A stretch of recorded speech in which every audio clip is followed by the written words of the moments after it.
Seems that way to me, too. Good evening, everybody, and welcome to Backfire Simsport TV. I'm Clyde Whiting, and tonight we have rounds 15 and 16 of the Racetech V8ESC Cup Series, live from the West Circuit at Circuit of the Americas. In the booth with me tonight, as usual, I have Princess Pete. Good evening. Good evening, Clyde. Good evening, everybody. We have Bill Switzer. Good evening. Good evening, everybody. And we have on the cameras Sam Boozin. Good evening. Good evening, everyone. So, Pete, we are back to sprint feature format. So we've got a 30-minute race determined by qualifying, and then we've got a 60-minute race decided by the reverse grid spinny wheel thingy jigamy, because we haven't really given it a proper name. Now, COTA is not really a very well-loved track. Some people do, but most people don't. But the West Circuit is a little bit more interesting. It's got all the twisty-turny bits on it. Yeah, COTA in many, if not all its formats, is quite frowned upon. I think it's been tilted to death. It's made for high-powered, high-downforce cars. These are not they, and as a result, we've got a slightly reduced grid. I don't think people necessarily enjoy racing around here all the time. The diehards who like driving the V8 do turn up, but that just means you end up with a slightly reduced grid. But it doesn't take away from the fact that all the key players are here. Yeah, that's very true. We've proved in the past that even with the smaller grids, we still get some fantastic racing. It is a little bit disappointing, when there's over 40 drivers signed up to the series and 15 managed to show up. But we'll have to see what happens. Keep an eye on it, and I don't know. Perhaps the series has run its course. I don't know. We'll find out sooner or later. Bill, so a track in your country, a track that you are probably the biggest hater of the track that I know. I think you've described it as a mishmash of all different tracks that doesn't work. You still stick by that even with the West Circuit? Well, I tell you, I believe at one point this series did run this course, the West track. I think I remember at one time we ran an event here. We have, yes. Yeah, excuse me. I said, "Oh yeah, we have." That was my first race after the media day on my first season. Okay. But anyway, I'll tell you, I mean, hate is a pretty strong word. I just think that, in my opinion, which doesn't hold a lot of water, I think this track could have been a heck of a lot better. I mean, they took some good sections of different tracks, I think. I mean, I see a little bit of Silverstone in here in spots and, different tracks. And I just think that it could have been put together a little bit better. And as Pete mentioned, with all the red and blue and concrete and, no markers where your turn-in points are and all that kind of stuff. It just it loses a lot, and it's a shame because it could have been a really great course. But I understand they're in legal trouble and all kinds of things are going on there, but that doesn't affect us here too much. But anyway, I dislike it. If there was only one race to go to, I mean, I would go here, but it's not my favorite. But I think even though Pete mentioned it is a high downforce track to race for high downforce, high horsepower cars, but I think the V8s put on a pretty good show here. I remember in 2014, the real guys came over here, and unfortunately, they didn't have a really good audience, but I'll tell you, they put on one whale of a show at this course. They really did. It was truly amazing, the wonderful job they did. But I like Pete mentioned, and you mentioned, Clyde, that we have few players, but all the good, the important ones are here. I don't want to say important, but the key players are here, and I think we're going to have a pretty good show anyway. So looking forward to it. Yeah, so do I. So we are coming up to 5 minutes into the 10-minute qualifying session. Marco Namela currently sits on provisional pole with Johnny Brandon second and Tony Kloosterman third. we're still having problems getting the standings into some sort of format we can show on the broadcast. So I've got them in front of me, so I'll just run through the top 5 in each of our championships. So Johnny Brandon currently leads the way in the Racetech Cup, which is the overall championship, with Wayne Sanderson in second, Marco Namela third, Steve Lavalley in fourth, and Tony Kloosterman in fifth.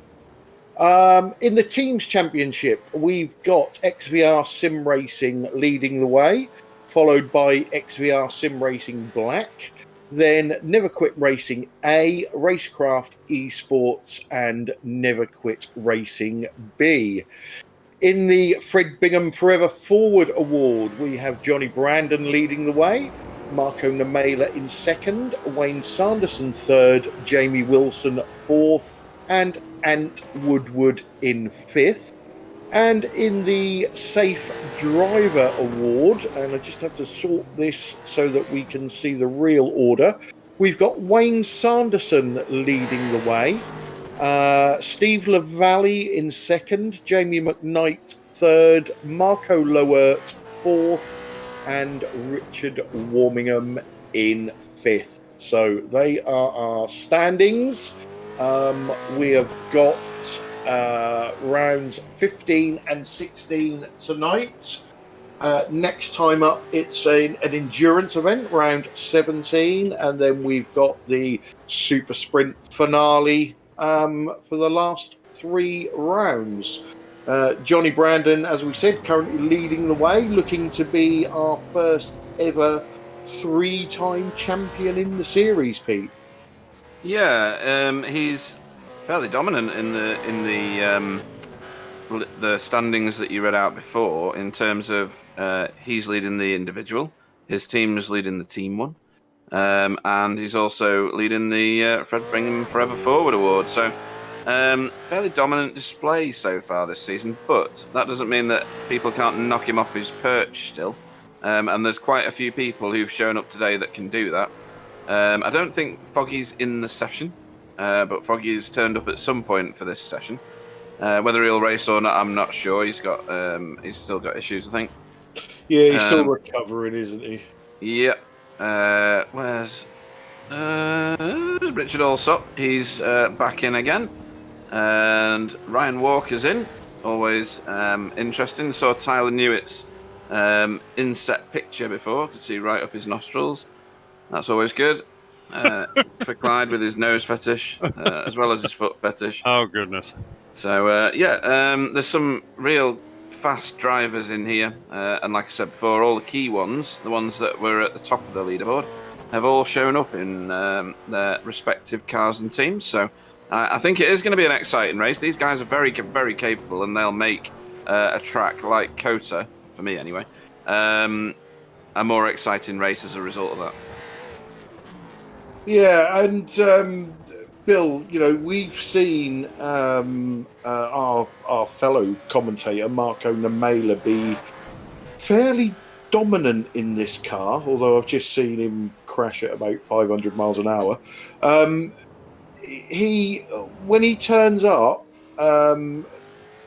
especially this first race with the qualifying, he's very good at the 1 lap pace. I'm not saying he's not any good at anything else, but he seems to have the knack of putting the car on pole. He certainly does, and he's also, as we found out with him being in the booth, he's a hell of a strategist too. He really knows how to figure out when to stop, and if things change, for example, a safety car or whatever, he knows how to adjust very quickly. Me, I'd be in left field. I wouldn't have a clue what to do, to be perfectly honest. But he's not only an excellent driver of this vehicle, but he's also an excellent thinker about it too, what to do. And he's a hard man to bet against right at the moment. He's definitely at the top of the heap for sure. Yeah, and he's got his teammate back tonight as well, Richard Allsop. So we'll wait and see whether that's a help or a hindrance. Because if they are on track or on the same piece of track, they do like to race each other hard, Pete. They do, yeah, and he's making his way up the qualifying standings at the moment. He's another one who is not silently like top of the pile, but he could easily be. He's got a very, very strong I rating, and I know that that doesn't dictate everything. But he is very, very capable, and they do like to go door to door with one another. Just point out that the checkered's out. And they're not the only team that go door to door. Some of the XVR guys will do. We've seen that before. And the Never Quit Racing guys tend to, although there's not many of them in the session tonight. No, there's only 2 of them, isn't there? It's really sad lately, you know, that Never Quit Racing, like Chris Jackson, we know his situation with the baby care and all that. And we really wonder what's going on with Gary Croft. I hope he's well, because I know he had a problem, some kind of a concussion issue. And, you know, he came back for a little bit, and, you know, he's a solid citizen. It's a shame he's not here. He's not capable of being here. Then, of course, Jamie McKnight, you know, it's, what is it, silly wake-up time or whatever Clyde calls it, you know. I mean, God, you know, the Australians that show up, I'm impressed. I mean, getting up at 4 or 5 o'clock in the morning. I mean, I can't even find the coffee pot, let alone drive a car at that hour. Holy mackerel! But you know, it's a shame Tony doesn't have a little support here, and not you know, downing Ant Woodward, but you know, you need more than just one guy helping you out. So well, we'll see how it goes. He's still qualified 3rd, so he's very capable of winning for sure. Yeah, we know the you know, Tony Kloosterman's skill set, but you're right, Bill. Obviously, you know, with your teammates working with you, and you know, teammates can also help on track. So yeah, we'll wait and see whether they get their act together. So let's go through your starting grid for race 1. So Marco Nemela for Racecraft Esports is on pole. Johnny Brandon, XVR Sim Racing, 2nd. Tony Kloosterman is in 3rd. Richard Alsop, 4th. Steve LaValle, 5th.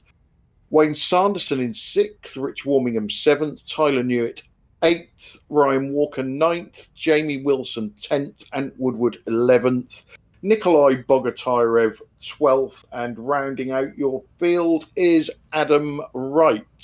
I don't believe we have Nicole Foggy or Ben Cullen, so we've only got a 13-car grid. Very disappointing. And even the 13 cars are taking forever to grid. Yeah. However, on the plus side, there is the inset of 5-year-old Tyler Newitt. And Nikolai Bogotyrev has made it onto the grid. Oh, good.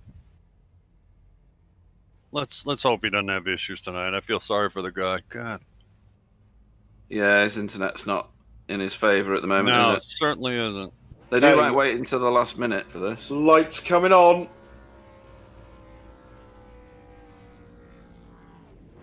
And we're away.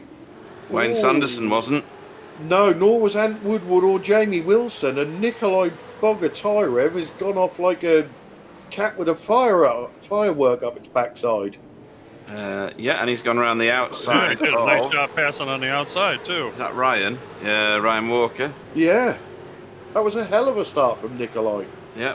Is that Richard Warmingham dropping a place as well? On board for that one at some point, Sam?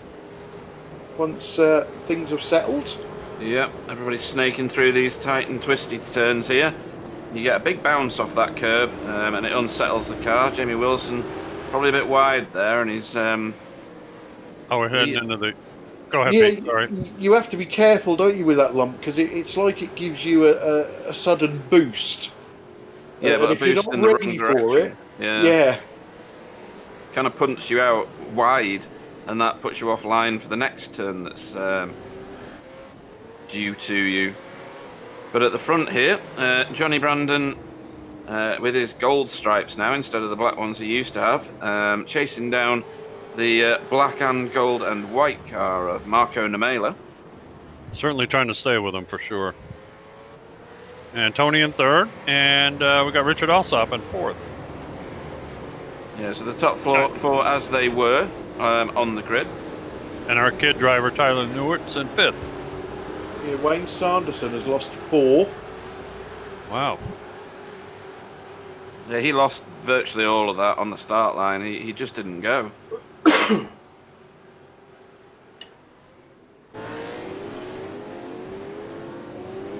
And Ryan Walker's trying to catch up with Nikolai. Okay, here's the inset. So this is Nikolai.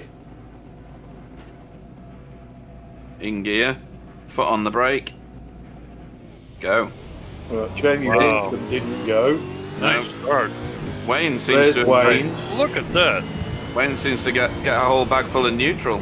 Yeah, and then ran the outside of Ryan. Nikolai, the rocket ship, Bogotyrev. Wow. Yeah, That was an excellent start. very impressive. Wayne Sanderson on board. Yeah, let's see what happened to Wayne.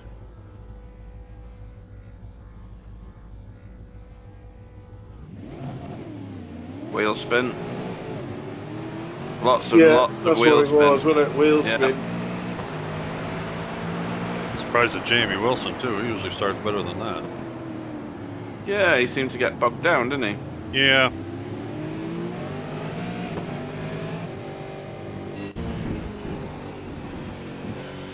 Okay, back to live then. So And we're on riding board with Ryan Walker.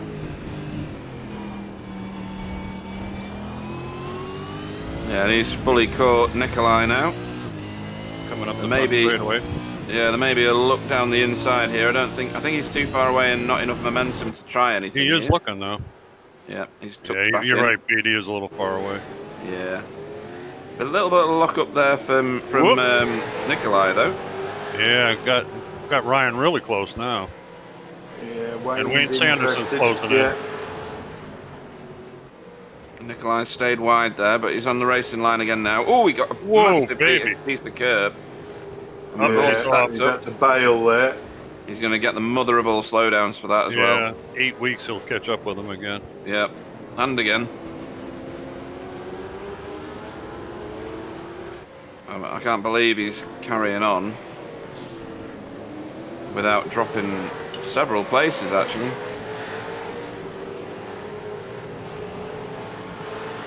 It's around about here somewhere that he was offline, got a massive jump off that I yellow. got that stupid pickup. yellow thing, yeah. Yep. He got a nudge from Wayne as well, didn't he? Yeah. An unintended one for sure. Yeah, it's just bunching, isn't it? And being offline means it's even worse. So yes, he's had to drop positions now due to probably slowdown penalties. Yeah, those little yellow time bombs are terrible in this course. You don't want to hit those. No, those landmines, they kick the car so high in the Sure. air. For sure. So Marco de Mela has managed to pull a second so far on Johnny Brandon. Yeah, his domination of these races lately is significant, isn't it? It's incredible. Really is. And then Tony Klusterman in third place. He's got a bit of a gap to Johnny Brandon now. Yeah, about a little more than about a 1.5 seconds to Johnny Brandon, roughly, I think. Yeah, Yeah, that's and about right. he's not dropping Richard Allsop, that's for sure. This is Yeah, Steve Lavallee chasing down his own teammate and being chased down by another teammate. So it's the XVR train, this. Yes, it is. I hate these two turns. This one just tightens up so much. It's unsighted even on triple screens. And then the right. It goes on forever, doesn't it? Yeah, and you got to be really careful. You can slide right out of that one easily. Well, the point is that all that right-hand turning heats up your left-hand front. It does. Turns it into mush. Yeah, pretty quick as well. Yep. And you could hear that he was, whoever that was, I forget, it might have been Steve. He was off the gas for a very long time, all the way through that, or just feathering it rather. There was certainly no gunning it round those corners. Well, you're exactly right. I mean, if you try to push there, you're going to understeer like crazy and heat the tire up even more. So Yeah. Well, Ryan Walker's doing a pretty decent job. He is. Wayne's car is a bit beat up now, isn't it, after nudging Nikolai in that bunching? I don't think it helped it.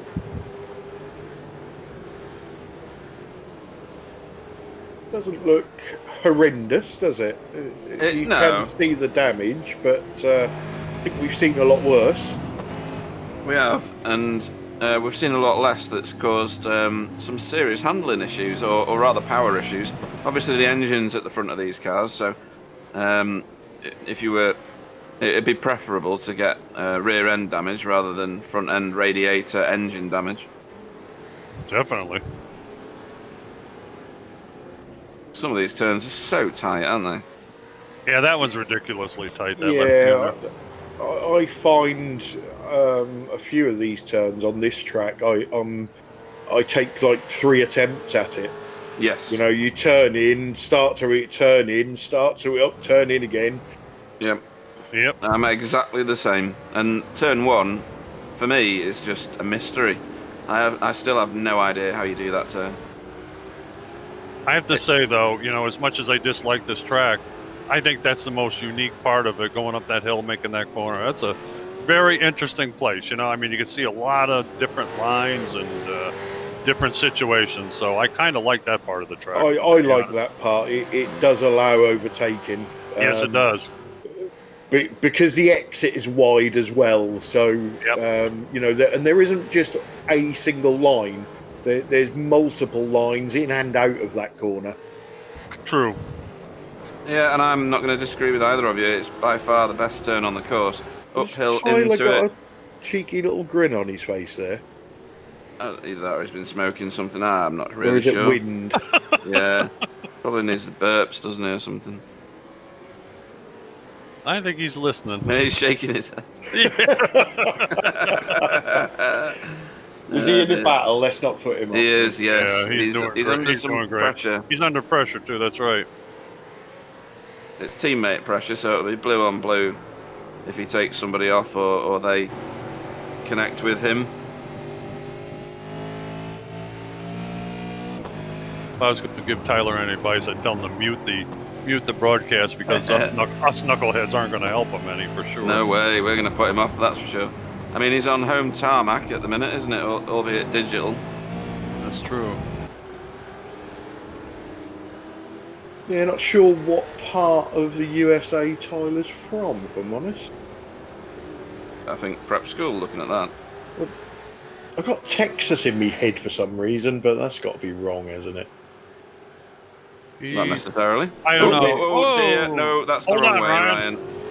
Well, he didn't go off too far. That was pretty good. He held on to it. And do you know what? I've done that a lot. It catches you out that corner if you're Well, not it's easy paying to do. absolute It's easy to do. attention. Yeah. Tell you what, these 3 XVR cars, they've got perfect lines going through these S's. They really do. And they're pretty equal performance-wise at the moment. Yep. I mean, if somebody's better than the other, there's not quite the right opportunity to get by.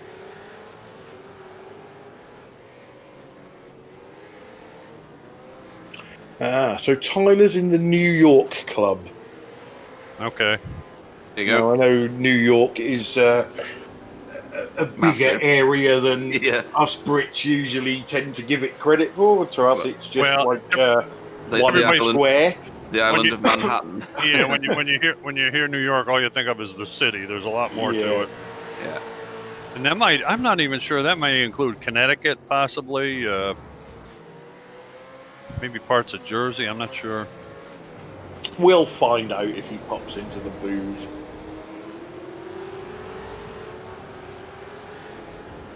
I mean, there's nothing between these 3. You could throw a blanket over all 3 of them.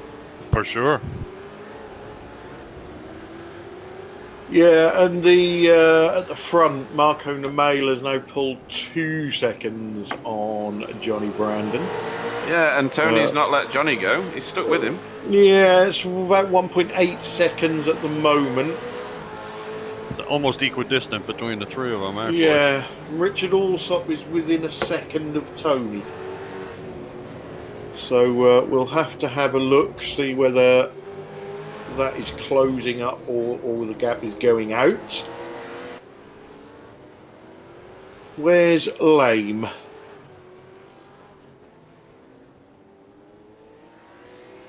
Liam O'Connor. Yeah, He's could have not here. scored some big points tonight, couldn't he? True. Oh, yeah, where he is, I was yeah. going to say, which race are you watching? I thought Yeah, really, I don't- senility really had just kicked in with you. He probably thinks because he's in lockdown he can't do sim racing.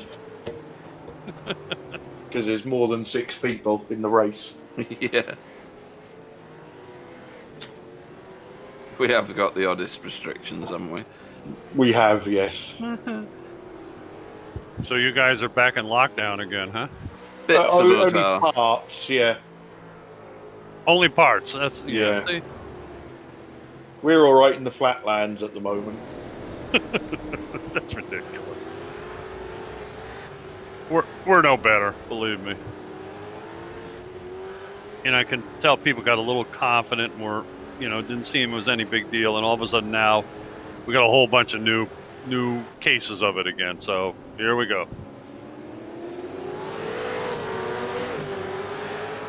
Very different lines into turn 2 there. For sure. Tyler swept through it, and Steve kind of aimed at the apex and took it as a tighter corner. Pretty much the same through there. And there's nothing in between them going through this section. No. So I think Richard Alsop is catching Tony Kloosterman. Yeah. Oh, yeah. Yeah, I'd have to agree with that. Yep. He visually looks closer too.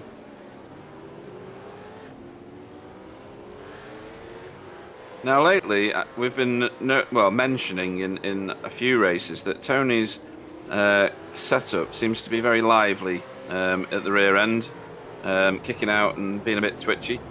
And the two Racetech, no, not Racetech, Racecraft guys, usually have very, very planted setups, or they drive it so that it looks very planted. So maybe it's to do with tyres and heat. It could be, although, we've known Tony right from when we started. Tony was one of the founder members with us, and he's always driven loose cars. Yeah, that's true. That's true. He is one of these. Johnny Brandon as well. They like to steer the car with the throttle. Something I can't do. Utter black magic. I have to have my car glued to the track, otherwise I die. Yeah. Even when it is glued, I still die.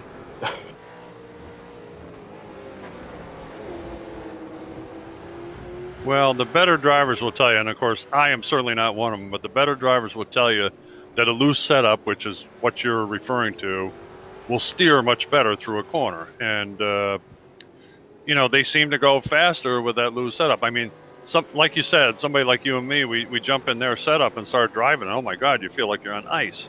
Yeah, it's risk and reward, isn't it? Yeah, you run in a loose car, you run the risk of crashing more than if you're running a planted setup. That's but right. The reward is you're quicker.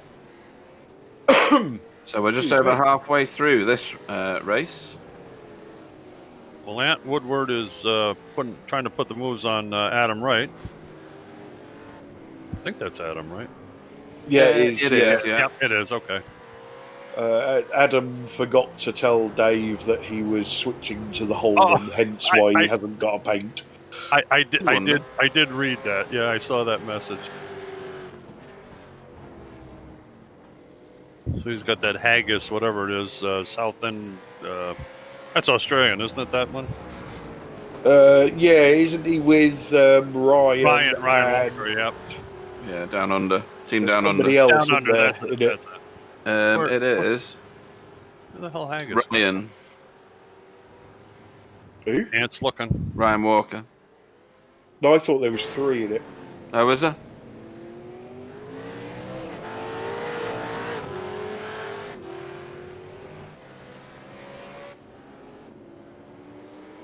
Gonna have to look now. I'm We're just doing the 3 same and thing. it's the Dutch guy. That's narrowed it down to the whole of Holland. Yeah, it is, isn't it? Sam now hates me forever. It's Demis Roussos. Right, yeah. Oh, look at that.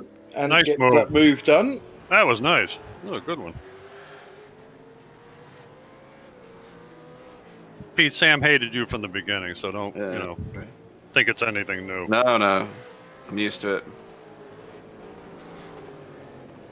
He won't hate you when you've got your princess dress on. Have you voted yet, Pete? Hey, well, I'm not letting out any secrets to the nation yet. I want more people to commit to donating to Prostate Cancer UK and Mind first, and then see how much money I can raise by ridiculing myself. Steve LaValle and Rich Warmingham are looking on the inside of Tyler. Ooh. We need Tyler's inset picture. Yeah. See when he starts to cry. Stop it.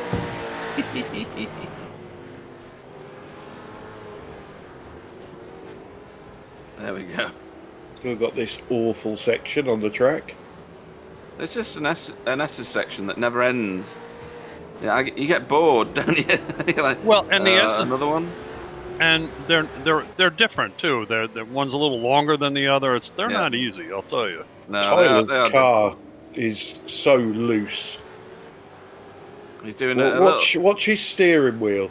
Yeah, he's doing so much counter steering.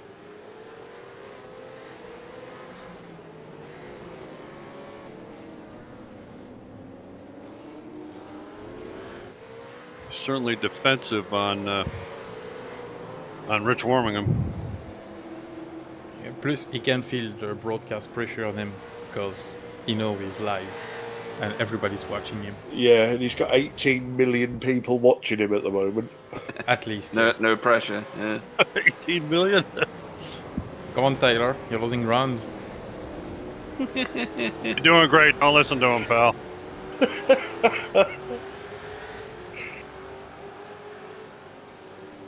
It's very surprising that these drivers give us their inset cameras. I know, yeah. Because every time they do, we just abuse them.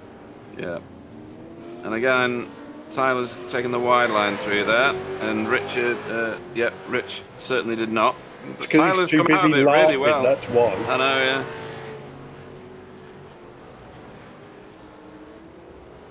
So where are we? We're coming up to 2/3 distance.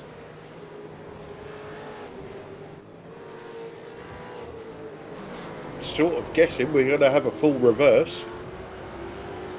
I would think so. Oh, Lames woke up.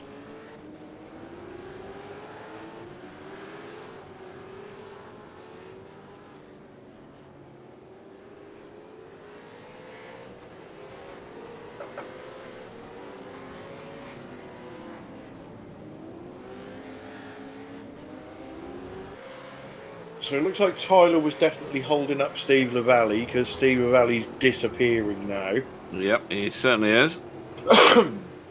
Maybe it's Tyler's strategy to make his way slowly to the back so that he can be on pole for the next race.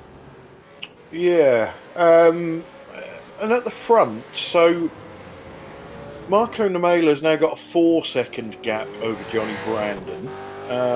The gap between Brandon and Klosterman is about the same, and interestingly, Richard Allsop seems to have lost a little bit of ground on Tony.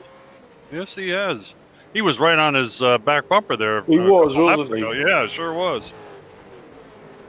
We were telling Tyler. I was going to mention that he's closed in on him pretty close, but. Yeah, Tony's line through those S's was really good. Very smooth.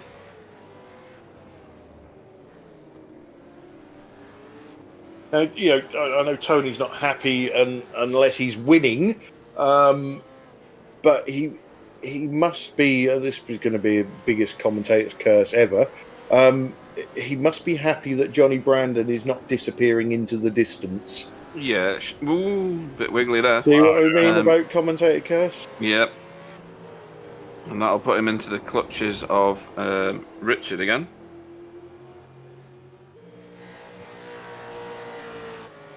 But yes, he will take comfort in the fact that he's not getting gapped by Johnny Brandon. Nobody's stopping Marco Namela. He's in a different postcode now. As we know, Tony's a very determined competitor, and he doesn't give up at all. Let me tell you. Hence, never quit racing.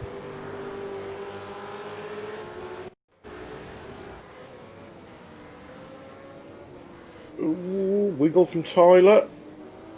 Uh-oh. So we left him open on the inside. Uh-oh. Yeah, I think he... Whoa, look at that. Shuffled out as well. Yeah, I think he Sorry, tried Tyler. to give that to Rich, didn't he? And then Rich took a bit more than Tyler was expecting. Tyler's a bit wiggly now. His He's rear tyres are hot, I think. He's going to be dealing with Wayne Sanderson shortly. And he wants to stay off those yellow things as well, because they're horrible.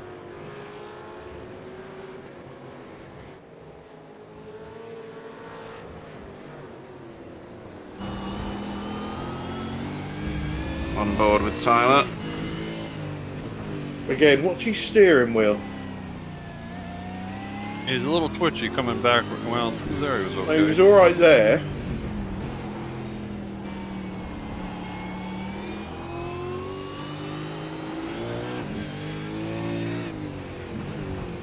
Doesn't look like he's got very much rear traction at all. Look at that, wow. That was a massive counter steer.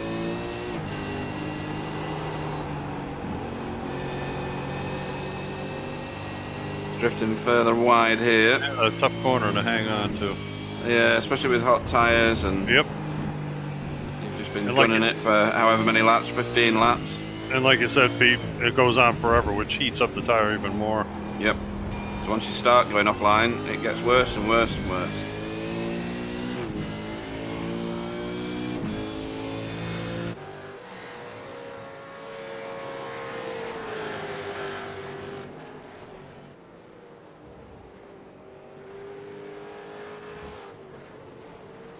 And Richard is within half a second now of Tony Kloosterman.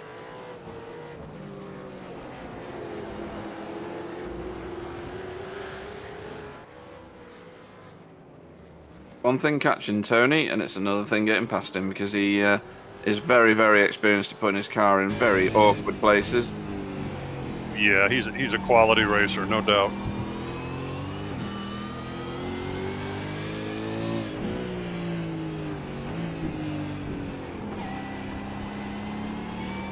Short shifting round the corner for Richard also. Try and reduce the amount of wheel spin. Yeah, this stage of the race, it's not a bad idea. Yeah, you can see the different line that Richard and Tony are taking to what we watched Tyler doing a minute ago. Tyler was a full car's width further to the left through there.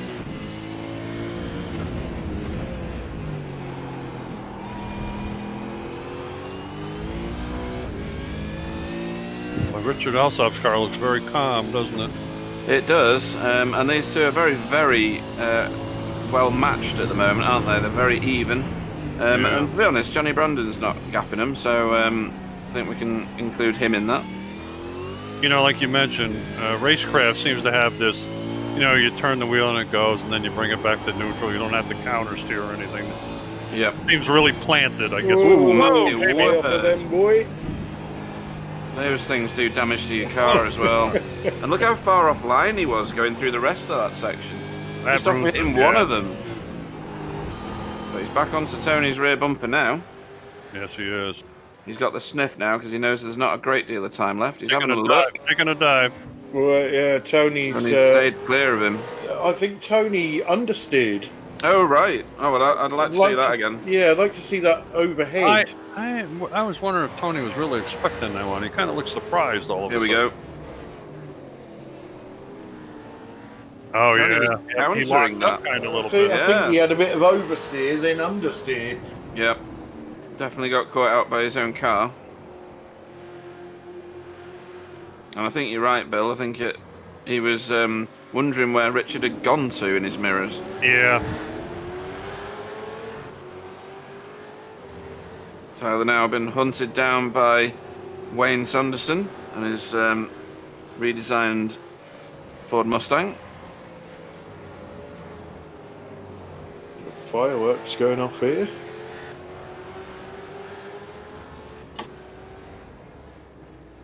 Looks like it's had a punch in the eye, doesn't it? It does, yeah.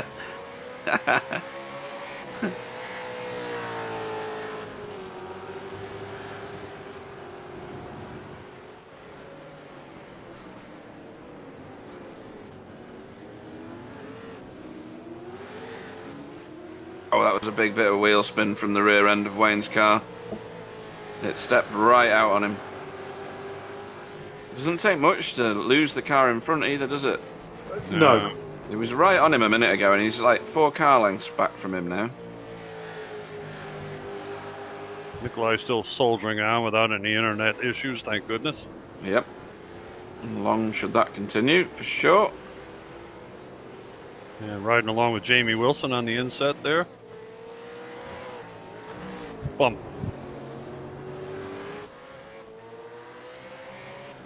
So Tony fighting back. Yeah, Tony's having to go back at Richard. Yeah. Trying to- Whoa! Tell you what, I wouldn't be trying that. He's definitely giving a message there, isn't he? Yeah, he's making him watch. He's going to have a go Here he here. comes. Done this as long as he can stop it. Nice move. That was wonderful. Not quite done yet. Not No. No, quite. Richard got a good run, didn't he? But Tony should be able to defend this now. Stays on the line he's on. He's got it covered, I think. Now that's wild, Whoa! but absolutely controlled. No contact. Brilliant racing, and Oh. Richard couldn't do it. Yeah, Richard got loose there. Couldn't calm the back end down. Yeah, and Well I done think- by Tony. I think this is the penultimate lap. All right, so this little twosome could go right to the end here.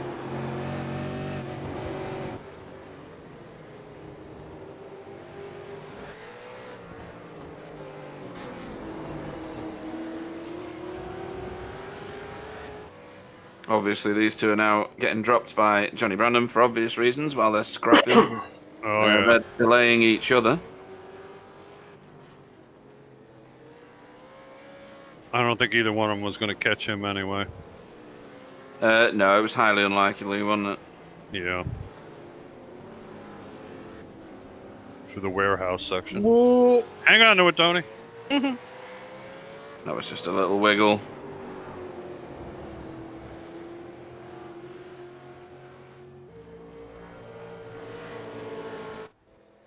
Okay, so our leader is about to start Yes, he is. final lap. Another zip code ahead of everybody else. Yep. 6 Win. seconds over Johnny Brandon. Wow. Look at this. Here they come. Yeah, apologies to Marco, but this is going to go on for the whole lap.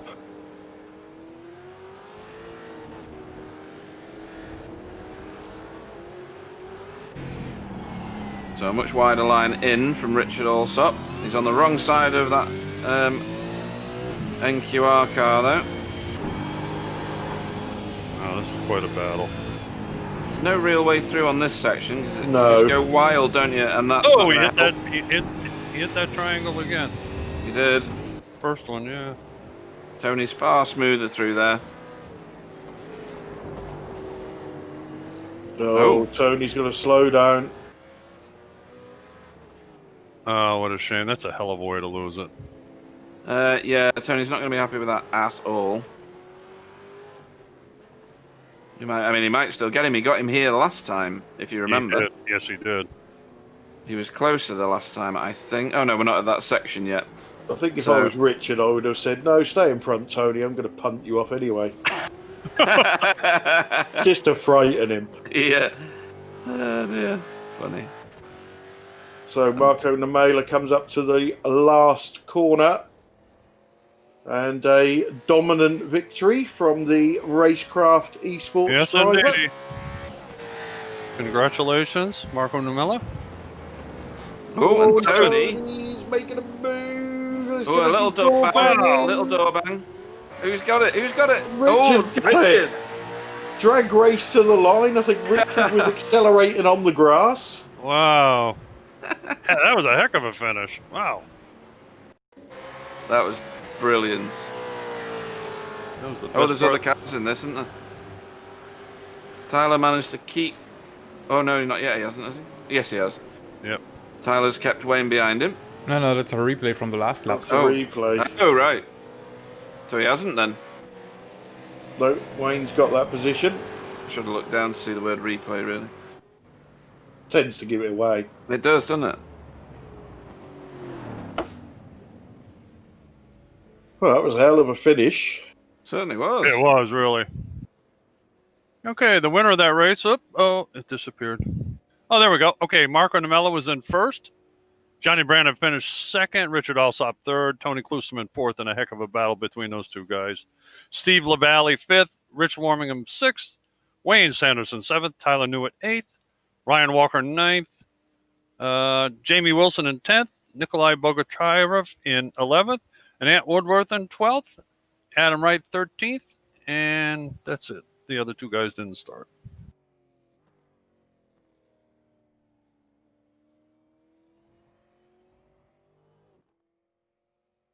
So, while Clyde sorts out the next race session, that was a very, very exciting race. Do you think if Foggy had been in, Bill, it would have been any different? Could have been. I think, well, you know, Foggy hasn't been around for a while. He runs a little bit, but he's an alien. He'd pick it up quickly. I really question whether he could catch Marco Namella. Marco Namella's on fire. I mean, the guy's just amazing right now. And but it could have been close. I mean, I'm sure Foggy and Brandon wouldn't have been fighting it out. They like to beat each other. So yeah, they do. That would have been interesting. But it's a shame Foggy's having trouble because it's always fun to have him around. Yeah, and you're right. Marco Namella's in class of his own territory at the moment, isn't he? So Johnny Brandon's really done extraordinarily well to stay ahead of them all. Yeah, he has. Johnny, you know, everybody likes to bust him and stuff, but Johnny's a good driver. There's no question. I mean, look at the finish rate. He's ahead in points. Yeah. Oh, here we go. Wheel of Fortune time, Bill. It's okay. So Sam going to do his little intro.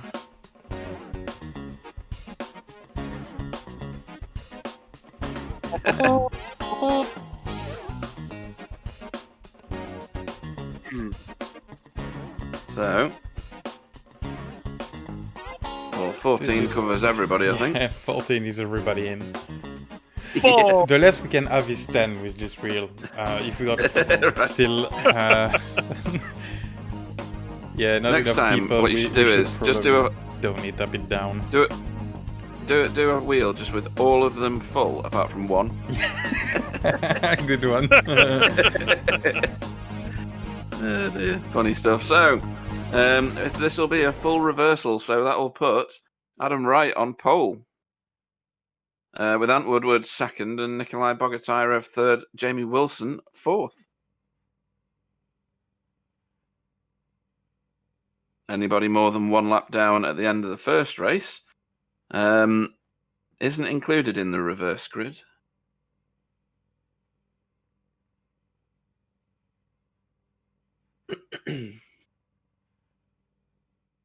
Nobody wants to come and talk to us in the interview room, Bill. So, what do you foresee being the start of the next race like? Do you think it'll be utter chaos, like we've seen certain reverse grids being, or do you think these guys are so skilled that they'll get through without having too many issues?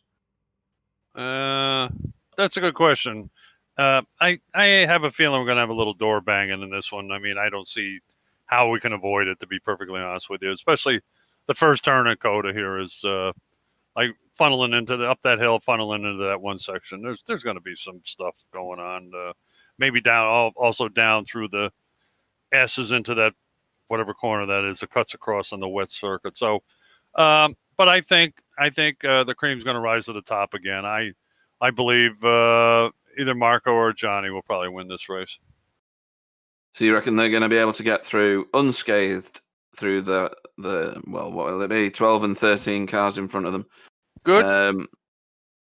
Good question. So, Good question. I don't really know. I think it's a possibility, but you know, they're in the back. They may lay back a little bit till the chaos stops and then make their move. I don't know. It's hard to say. I really don't know.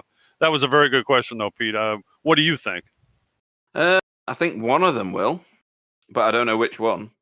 I foresee one of the two of them, and possibly one of the two of Tony and Richard coming a cropper. I think two of those top four will be fighting it out at the front of the next race. Yeah, I agree with you. But I think it's going to be tears for two others. Probably. And do you see anybody from the what we should probably not call the back end of that race being able to stay out front in this one? Do you think this track's just technical for that, or? Well, I don't know. Out there? That's a good question. I was just thinking that Wayne Sanderson finished a little bit back in the field there. It's got a possibility he may hang on for a while if he really can get out in fresh air and get some speed and have Tyler Newitt run shotgun for him. They may be able to hold him off for a while. I don't know. I'm not sure if they can go the whole race without somebody like Marco or Richard, Tony, or Johnny Brandon sailing past them. So you've got Jimmy Wilson also that will be starting fourth, I think. Yeah, there's another one. I totally forgot about Jamie. I'm sorry to say, because he's a Charger. Pete, if you can get out in front with some fresh air and having guys fight behind you, they might be able to hold off for a while. I'm not sure if they can go a whole, what do we have, an hour long, right? So that's a long time. I don't know. We'll have to see.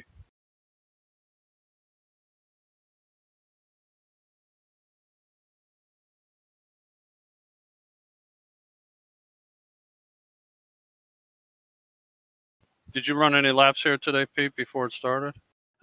Just two. I was trying to break myself into the TCR around Laguna Seca so I don't embarrass myself on Wednesday too much. But I'm clearly like 3 seconds behind the fast guys, so I might defect into the GT4 camp. Just to spare the blushes. Yeah, it's going to be... Yeah. I found this track to be very, very slippy. In my practice session, I found it to be how do you word it? You fight the car all the way around, apart from on the start finish straight. And I'm not as good as these guys, absolutely. So that they're obviously they'll have done dozens, if not hundreds, of laps in order to get as good as they are around here. I don't think any of these guys are arrive and drive. The one thing that Tony beats into you when you start racing with him is practice as much as you can at every track, and you will get faster. I see Clyde's managed to change my name on the intro panel as well. Thanks for that, Clyde. Friendly fire here, folks, in our commentary booth. It truly is. I find COTA to be a very difficult track to feel comfortable on. It's just, I don't know. It's just kind of a track that it's really hard to get a hold of, if you know what I mean. It's just kind of strange. Yeah, and I find other tracks massively challenging, but other tracks have a flow to them. Exactly. I think what's missing here is there's not so much of a flow. Exactly. That's exactly right. Even at some of the massive tracks like Le Mans, you've got a flow to it. The Green Hell has a flow. You have to do 1,000 laps in order to find the flow at the back end of the lap, because you've usually crashed at the front end of it. But it's still got a flow, and this one for me doesn't. No, I agree with you. And it's, as I said, there's not many visual things here either. It's kind of flat, and well, I mean, it has, elevation changes in the track, but with all the fancy little paint work and all that stuff, it kind of really messes you up. It's just not, I don't know, it's hard to describe. I don't know what to say about it. I'm not a fan of it by any means. And Johnny said on the chat that the track's fine. He's having trouble with off tracks, and it's so easy to get around this track. I was doing GTE racing around here with Gary Craig not too long ago, and you aim at the apexes, and as a result, one apex you need to slow down for the next one. It doesn't always happen, and you pick up X's everywhere. Lane O'Connor has decided to answer my question of So who's going to win the next race? With voting for everybody in the race. So I don't think that that's actually choosing anyone. So mind you don't get too many splinters in your bum there, Lane, when you sat on the fence. Well, I'll tell you, his idea is about the same as ours. We're not quite sure who's going to win, so. No, true. And it is a bit of a gamble. I think Lane is saying anybody's going to win apart from Marco or Johnny. Yeah. Look, yep, that's right. And he could have said it in far less words than he used. That's okay. I think he's had too much sugar by the sound of things. Probably eaten some glitter and glue. I think Tyler has, by the judging of his last message. What's that? Had too much something. Well, yeah. LSD, I think. Hey. I'll be right back. I'm going to go and get some refreshments. Cheers. What Pete means is he's had another princess dress delivered. I can still hear you. I haven't gone far enough away for that. Oh, so Tyler lives in Idaho. I know nothing about that apart from potatoes. Idaho, huh? Where's that, Bill? Idaho? It's out west. It's in the US. Yeah, it's in the U.S. naturally. It's out west by. Let me see who borders it. Colorado, I believe, is below it, and to the east of it is like Wyoming or Montana or something. I'm not quite Is it sure, like but somewhere. cowboy lands, then, is it? It's a lot of open territory, kind of hilly here and there, big mountains, and plains and stuff like that. I've been there twice in my life, actually. I went to a ski resort there once on a business trip, and then I've also been to Mountain Home Air Force Base, which is somewhere there in Idaho. I'm not quite sure the name of the town, but.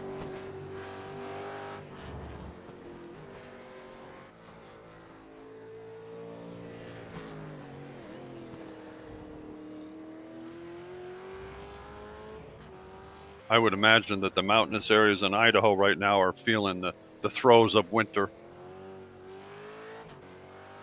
Or beginning to. What would be the biggest city in Idaho, then? Boise, maybe? I'm not sure.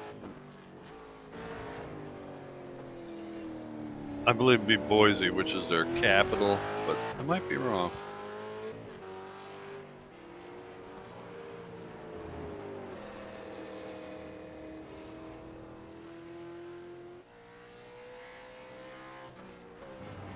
Tyler just typed in the chat, Boise is the only city in Idaho. He's in Idaho Falls. Which is a city. What does that mean? It's got more than 10 people. Yeah, it's not a town or a village or a crossing or whatever. So we're almost there, Bill. We are coming up to the end of the 10-minute open practice. Okay. And then the 1-hour feature race will be getting underway.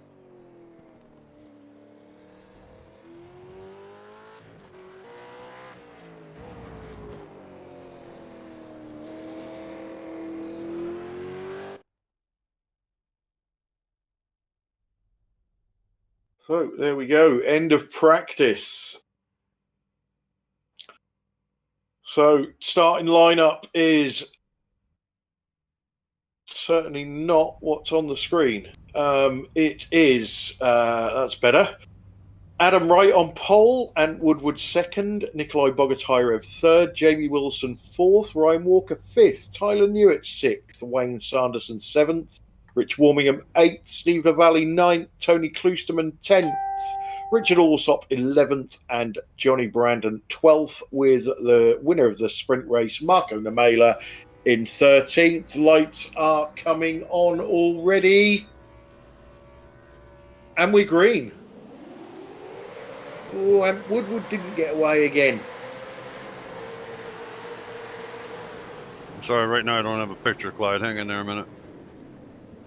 I All do. right, we're Oh, Pete's back. Okay, good. oh, big Constantina, but Yep. so far everything.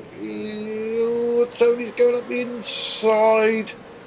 Yeah, Tyler knew it. Yeah, that was Tyler and Tony. Yeah, it was a bit of a cork in the bottle at the minute, Tyler, I think. You can't go too wide around the S's, boys. Come on. I don't know whether the two racecraft boys are just waiting.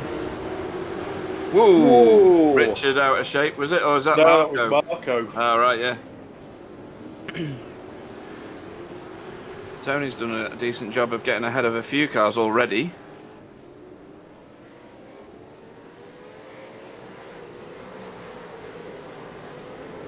Marco making his way through. And Richard trying to get on the inside of Wayne. I thought Wayne was going to turn in on him there, and he didn't. So that's good awareness from Wayne. Maintain that position. Out front, though, Ant Woodward giving Adam Wright some attention. And that man, Jamie Wilson, stealthing up. What's happened? Oh, he's made a move here. 3 into the last corner. That's never going to work, right? Oh, they got away with it just. Yeah. Oh, Ryan, get back on it, mate. Oh, no! Ant Woodward turned off the track there. I'd love to see a replay of that. I wasn't staring at it. Here we go. So 3 into the last corner here. A tag straightened up by Jamie Wilson. And then... Whoa, that was weird. Yeah, that was like Adam Wright just drove across the front of back of... We would have to see that from behind to see which car moved, but I think it was Adam. Yeah, I think so as well. He He didn't maintain his line on the right-hand side of the track. I think it was Adam because he slowed down and let Ant pass. Here we go again. He was lucky there to get straightened up. And then he's drifted left. Yeah, he has, yeah. Is that through damage? He's got or- wheel damage. Yeah, wheel damage. Ah, right. There we go. All understood now. So, Nikolai's dropping. No, this is the replay of why he was dropping. That's all right. Okay. I'm live, Clive. Yeah, he's live. Read your screen, dude. Oh, Tony! Tony! Oh, dear. Everybody's Is going. that Johnny? No. Yes. You say Me. And Tyler, I think. Everybody lost it there. Nikolai's still losing it. So what happened here? Johnny went to have a look on the inside of Tony. Tony covered that off and looked at the inside of Nikolai. Nikolai turned in on Tony. And then Johnny, desperate, is trying to get out of the way. I think Johnny got turned by his teammate Tyler. I don't. Not necessarily. I think that Johnny saw Tony turn in and tried to get out of it. And then, yes, you're right. Yeah, he drove straight into him, didn't he? Why did you even doubt me? Well, I just want you to be wrong at some point.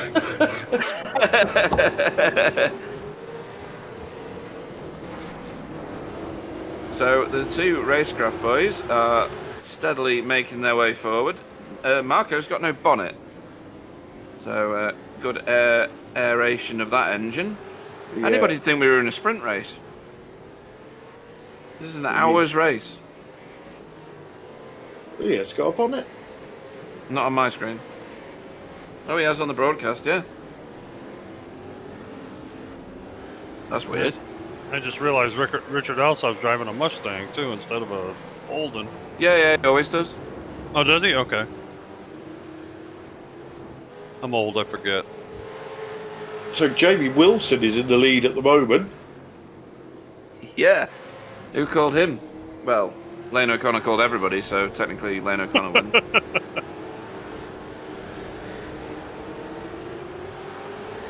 Rich Warmingham has certainly got his sights on him. Yeah. Wow, look yeah. at that. He's not enough room there. No, he had a good look. Yeah, he sure did. And that, yeah. Johnny's car looks a bit banged up at the minute. Yeah, Hopefully yeah. it's handling okay. I was going to say we're 5 minutes into an hour-long race and there's some proper banged-up cars. Yep. That was my point from a minute ago, so thanks for paying attention. Plenty Nikolai of time. over the curbs. Plenty of Massive time to jump. recover, though. Yeah, good recovery. And Woodward's got no bonnet. And on my screen, so that's good. one bit of continuity.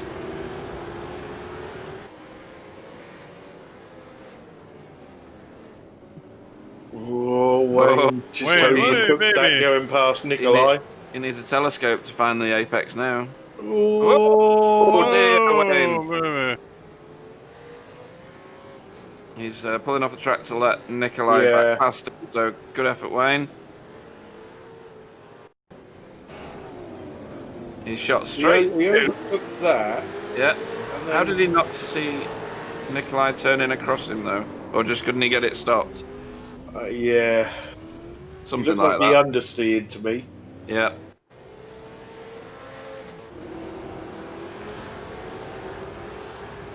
So, I've lost track of who's where. So, leading the race at the moment is Jamie Wilson. Rich Warmingham is in second, right on his tail. Tony Kloosterman has managed to avoid an awful lot of stuff. And he's in third. Yep.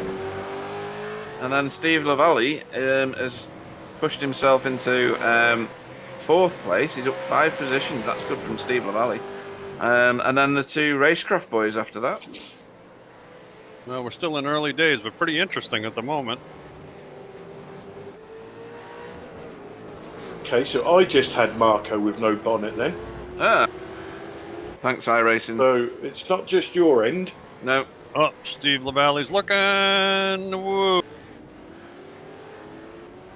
I'm sorry, Rich Warmingham. Sorry. Yeah, that's Rich Warmingham. And I Sorry, think Rich. you put that down to the hopeful category. Not quite wishful, because it was fairly good, but hopeful, definitely. I think this is where Marco loses bonnet on Tyler. Yeah. On Tyler in the crash with Johnny. So that was 4 cars that hit each other there, Wow. wasn't it? I didn't know COTA had a demolition derby. Apparently they do.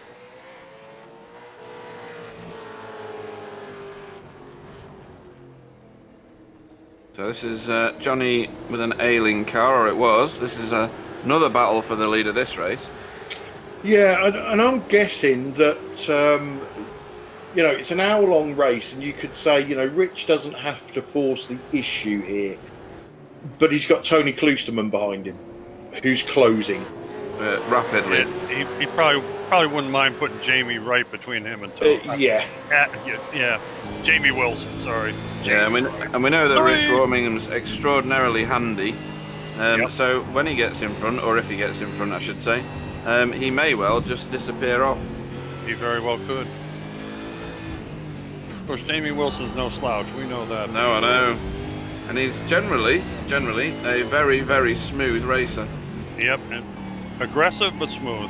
Yeah, and I think from Tony's point of view, he would rather get a battle going with Rich Warmingham now and deal with Jamie later. Yeah, I agree with that too. Yeah.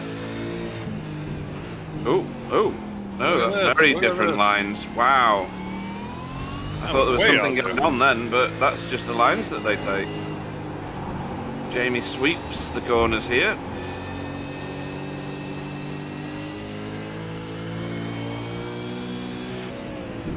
Tony goes through those right-hand corners differently too. He hugs that curve all the way down, which is pretty amazing. Close right up. Ooh, Whoa. Jamie, and from Richard as well. A lot of wheel spin from the pair of them there, trying to get on the gas early. Now, as Clyde knows, if that was a NASCAR race, they would have said that he took the wind off his spoiler just then. Yeah. He got loose, yeah. Oh, this could be interesting into turn 2 here. Jamie's left him plenty of room, Yeah, for sure. and it actually paid into Jamie's advantage to do that, so that was brilliant. Like, Ooh! whoa, baby. Oh, that hurt. Don't want to do that too often. Richard Warmingham's fillings all fell out just then. It's funny you mentioned that. I was just going to say, I bet that rattled his feelings.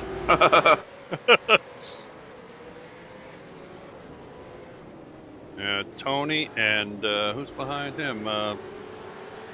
That's Steve Lavallee and then Steve Lavallee, Marco Namela. Wow.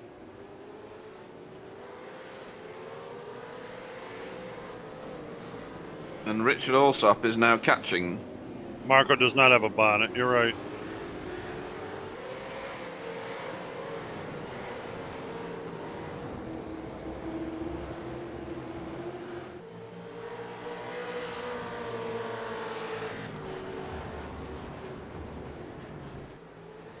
And I think Jamie Wilson is slowly but surely growing into this car. You know, we've seen him in, he's a hell of a peddler in GT3 and GT4. Yeah, And this is a totally different beast. it is. But he's starting to get to grips with it now.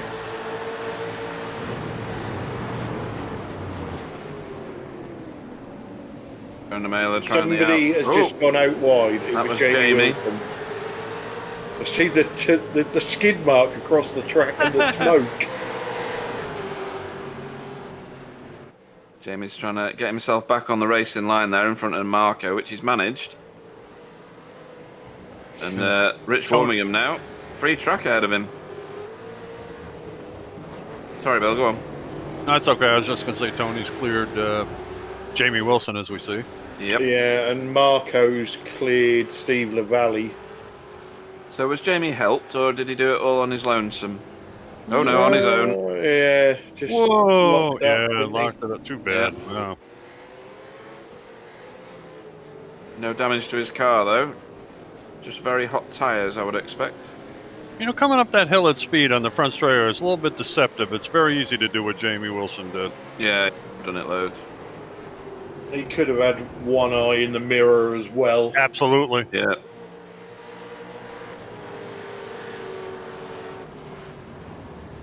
So let's look at this gap.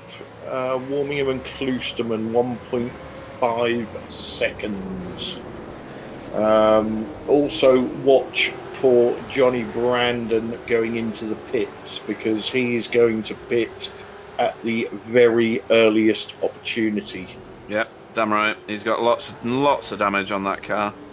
On virtually every panel, so he'll need that fast repair.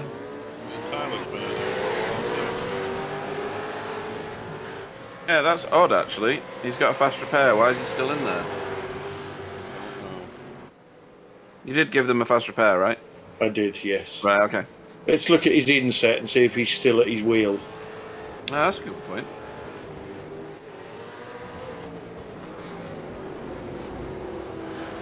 Yeah, he is. He's waiting. Yeah. Hi, Tyler. What are you doing? Taking a break? What are we waiting for, dude? If you're going to sit there, you might as well join us in the chat.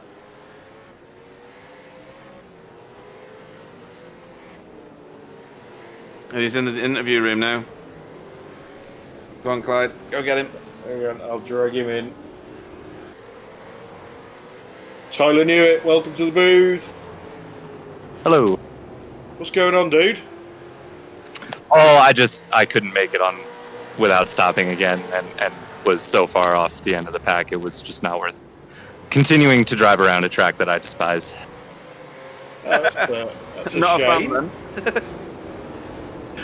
No, I'm not a fan. And to be taken out in an incident that is entirely a product of this disaster of a track is not fun either. No, yeah, and it was a bit of a pile-up as well, wasn't it? There was 4 cars in that, so you can see Marco's got damage from it. You obviously got damage. Johnny Brandon got damage. Tony also got damage to the rear of his car. Yeah, it's just the nature of COTA. It's a deceptively narrow track that looks very, very wide, but it isn't. And, you know, Tony got kind of side by side with Nikolai in a place that you can't really pass, and so he had to try and back out of it, but then I think Nikolai tried to let him in, and that didn't work. And then Johnny kind of had to cut to the left and get on the brakes, and I cut to the left and got on the brakes, and Marco had nowhere to go, so he just kind of pile drove me into Johnny, which is a bummer. I don't want to, hurt Johnny's championship chances, or Marco's for that matter. Rather stay neutral party. But I suppose I got the worst end of the deal, which is the best for everyone's championship hopes. Next time out, Le Mans. Are you going to enjoy that more than COTA? Absolutely, yeah. I quite enjoyed the official race there, even though I had a bit of a shocker. But I don't know if I'm going to try running minimum wing like I did in the official. It'll be a bit longer, so we'll see how it goes. But no, I like driving this car around Le Mans. I like to think I'm pretty quick. I mean, I hadn't touched this car on this track until today for this race. I'm still nursing a wrist injury, so I was trying to give it a little bit of a rest this week. But for how far off I expected to be, the first race went about as well as it could have, and was hoping for better in the second race today. But I just got kind of put in the wrong spot at the start and shuffled back, and was racing around people who were trying to move forward, and they were passing people who were moving back, and just wasn't a good situation. Okay. Go on, Bill. In that first race, Tyler, you and your two teammates had a heck of a battle, the three of you. That looked like a lot of fun. It was, yeah. I worry sometimes because I've missed a couple rounds. I'm not really in the championship, and I don't want to, be a nuisance to Rich and Steve, who are fighting for one. But at the same time, I'm here to race, and they know that, and they're here to race. So it was a lot of fun. I think ultimately Steve was a bit quicker than me. I think Rich was a little quicker than me, but he had kind of killed his tires at the end. For that matter, the constant counter steering you were steering was not a product of the setup. It was a product of my lead foot. It's everyone on the team is driving roughly the same setup, except Johnny. I think he went his own direction this week, but we were all kind of in the same ballpark, and I was the only one who was chasing the tail around. So, kind of tells you where to look for the problems there. But looks like Rich is doing a good job right now, pulling a gap on Tony, or at least holding it. Well, I can tell you, I don't think your two compadres thought you were a nuisance. It's kind of nice to have teammates out there to battle with. That's a lot more fun than somebody you really don't know. So we enjoyed that part of it anyway. Yeah, and we practice battling. We battle a lot in practice. So we've turned plenty of laps around each other. We know where to expect room and where not to. I think there's no one on a race weekend that I'd rather be racing with than my teammates. I think because I know they're going to give me respect, and I'm going to give them respect. So I was pretty happy with it. I really did have a lot of fun in that first race, despite the awful track. So. Well, I have to tell you, if you considered them faster than you, you held them off for a long time. It was several laps before either of them got by you, and you did a great job as far as I'm concerned. Well, yeah, that's part of COTA too. You just can't. The only place you can make a pass around here is turn one, or anywhere that somebody makes a mistake. But realistically speaking, you can get a better run down the front stretch and get passed into turn one, which I believe is where both Rich and Steve got me. And I try to give them room because you can in turn one, but it's just Steve had a moment there in turn one. He sure did. Quite the battle going on there. I think Johnny wants to get through, but no, you just there's nowhere to pass, even if they are a bit quicker than me. And I think pretty much everyone in this field is competent enough to know how to race effectively and defend. And this track is great for it because there's just nowhere to make a move. Yeah. Well, Tyler, both you and I being USA guys, we both agree that there's a hell of a lot more better tracks in the United States than this one. That's for sure. For sure are. I'm looking forward to getting to Watkins Glen in the finale. Yeah. That's always fun. That's going to be a show for sure with the 15-minute races. I think it's going to be a lot of fun. And I'll tell you, I've been to that track well before you were alive. Let me tell you, it was great back then too. So it's always been a wonderful track. Yeah, I've seen NASCAR up there a couple times when I was living in New York, and it's a beautiful area too. And then the race track is just kind of perfect.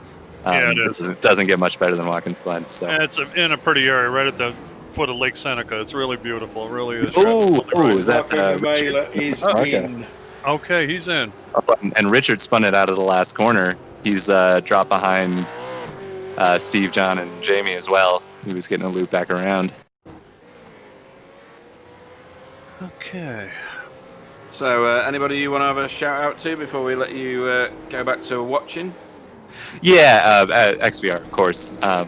Showing up and driving day of without any practice would not be possible if I didn't have teammates to help with learning the track and getting the setup ready. So unlike on Wednesday when they were not a help at all, but no, they were big today. I'm grateful to have a good team behind me, and thanks to you guys, of course, for the great broadcast. I know it's a small field, but I think the racing is still pretty fantastic. And as somebody was saying in our team chat today, basically it's 13 cars, but you kind of pick the best 13 cars from the field who could have showed up on any given day. You know, these are all guys who know how to race these cars. They know how to put on a good show. Whoop! There goes Wayne around too. It's getting slippery out there, I guess. Yeah. Well, But, thank you very much for joining us in the booth, Tyler. Yeah, thanks for having me, guys, and thanks for not messing with me too much with my camera. Appreciate it. Well, thanks for sharing your camera. So, Yeah, really. Yeah, no problem, guys. When you've got that VR headset on, you look 5 years old. I feel like it too. Yeah. In fact, I'm convinced you're sat on a cushion so you can see over the steering wheel. Yep. Absolutely. Yeah. Okay, Thanks, you guys. Thanks, Tyler. Enjoy the rest of the show. Yeah, you guys too. Take care, Tyler. So Tyler Newitt there, unfortunately, out of this race. A, for damage, and B, because he just hates the track. So where are we in the race then, guys? Oh, where's Wayne in the race? That's Wayne. Is that Wayne's spin? That's the replay Yeah, that's of it. the replay of him losing it. That was quite dramatic, though. Sure was. That was a big one. Sorry, go on, Clyde. Just having a look at the timing screen. So I was going to say that Rich Warmingham is not really dropping Tony, but he seems to have pulled about a 1.5 second gap over the last couple of laps. He's up to. I got 2 seconds on my screen, but that's of course. Well, the gap is nearly 3, but I've been watching it and it stabilised at 1.5 seconds, but it's gone out to nearly 3 now. It's possible that Tony's had a moment as well and cooked his time. Is Tony in the pits? Yep. Well, that's what I show. Yeah. Yeah, Tony's pitted. Yes, he is. They can get that little bit of damage that he got on the rear of the car repaired now. But where is he going to come out in relation to this man, Marco Namela? And Steve LaValle is in the pits also.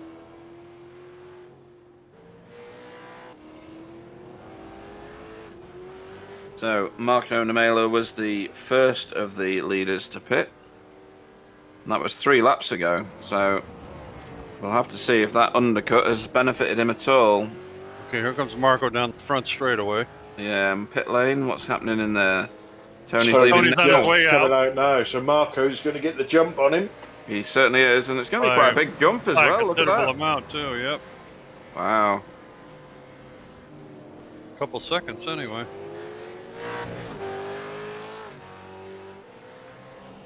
Though the last time I looked, Marco was 6 seconds behind Tony. Really? I know he was caught up behind Jamie Wilson for a while, but while we were talking to Tyler, who's brilliant, by the way, there was a lot of activity getting past Jamie Wilson, and Marco Namela was part of that, as was Johnny Brandon. It looks like Marco got 3 seconds in the pit stop. Right.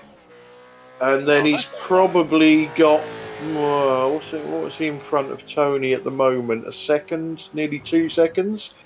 Probably, Yeah, I got 2 probably points. 4 or 5 seconds on the undercut. It's Does showing beg the question, when Rich comes in, where's he going to end up? yeah, he could end up behind.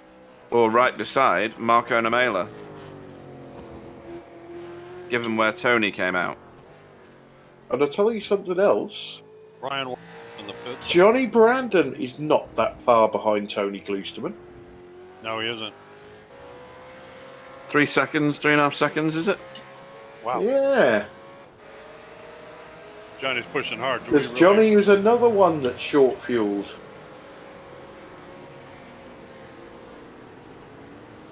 Johnny was very loose coming out of that last corner just then. He was, yeah. I don't know whether that's... Can't be cold tyres. He pitted on lap 14, so they're 3 laps old now. Might have They been the should adrenaline. be... Yeah, they should be optimum now. Might have been the adrenaline of seeing Tony up in front of him there. I would think so. Oh, yeah. Like, I think there's a slight rivalry there. Are you guys doing any Backfire podcasts at all this time round, Clyde? No. No. I wanted to, but finding the time is the trouble at the moment. Between all of our broadcasts and spending time with She Who Must Be Obeyed. Yes, yeah.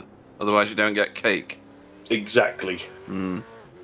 And I've obviously been a very good boy this week because she's done lots of cake baking today. Has she sent any to any food parcels my way at all? No. Is that because you've eaten it all? No, not yet. Not yet. All right. Not yet. So Rich Warmingham and Nikolai Bogotyrev are now the only running cars not to have pitted. Jamie Wilson is currently in the pits.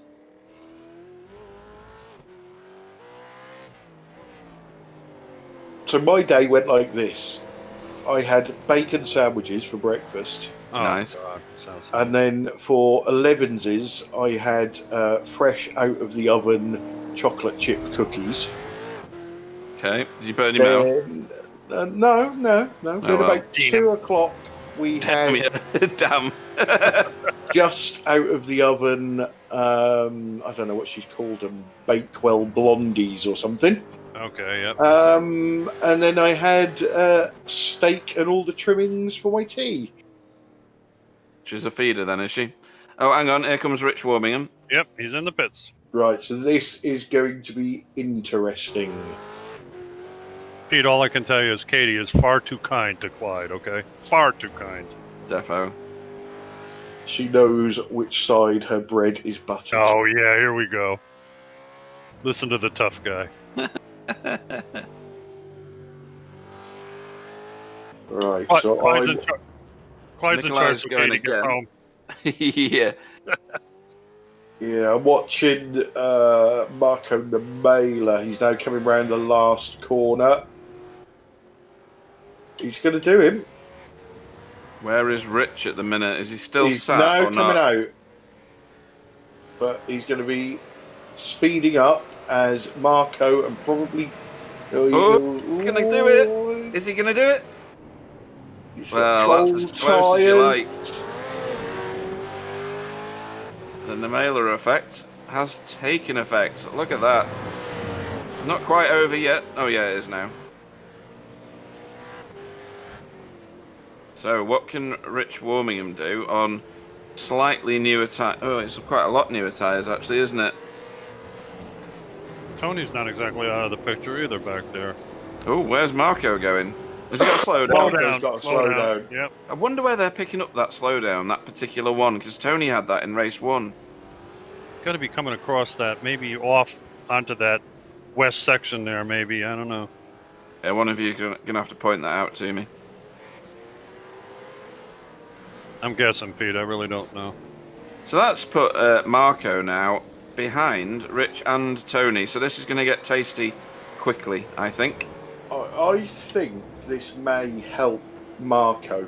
I'm not No. convinced he was fueled to the end of the race. Oh, you think he's short fueled, huh? Yeah. Well, the amount of time he picks up in pit stops, you really wonder.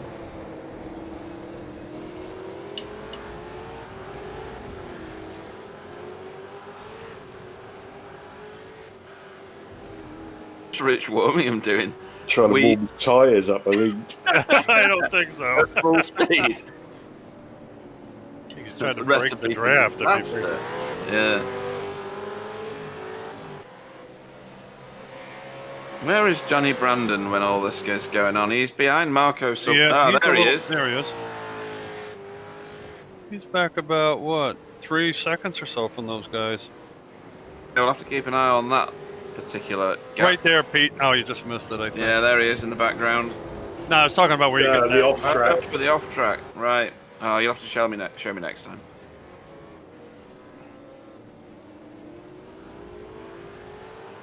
Right. On the chat, the last left-hander after 3 sweeping corners is where they're getting the slowdown. Yeah, Is that yeah, Chris exactly. Jackson? Is it? Yeah. Yeah. Cheers, Chris. With your silly YouTube ID. And Stuart Dick as well is telling you where it is. Uh, As is Tyler. Excellent.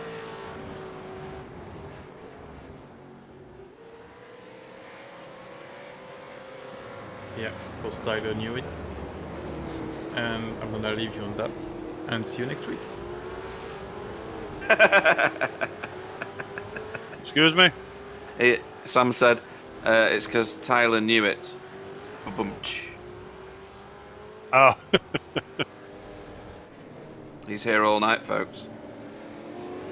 We need a tumbleweed graphic. Yeah, we do. Yeah. or just the sound of some just wind. to go across the screen.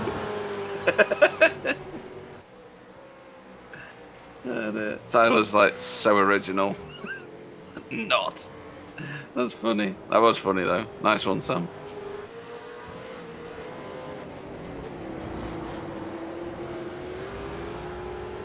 Tony getting a bit tail happy there.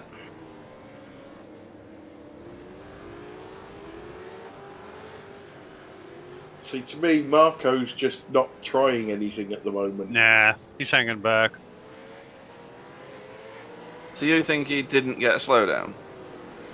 I do No, I think think he did get a slowdown, but I think it's helped him because at some point, if he was leading the race, it's quite hard to save fuel when you've got cars up your chuff. Yeah. But now he's got that opportunity to sit behind Tony. You know, we're only just over halfway. Nikolai has finally come into the pits as well. Oh yeah. Got his points for leading laps.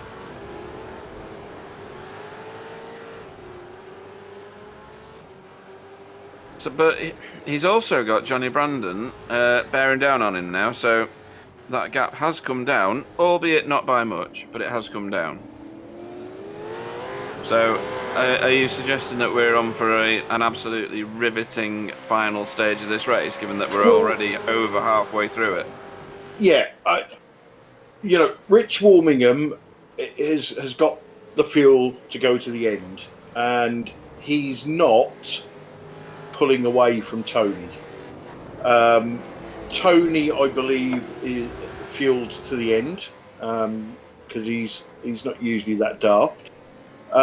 Marco, I believe, slightly underfueled, knowing that he would come out in traffic and would be able to save some fuel.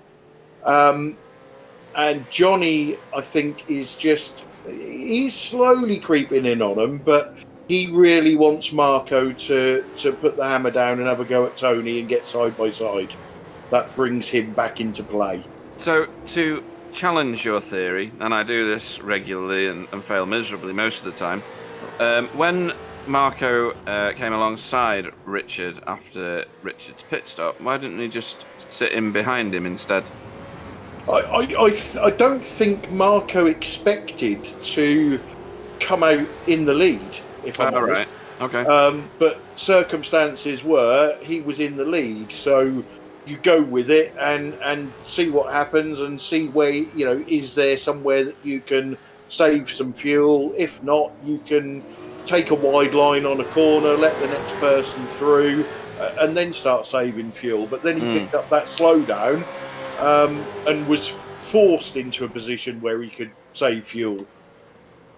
Yeah, and what does he do now that Johnny's starting to make ground on him?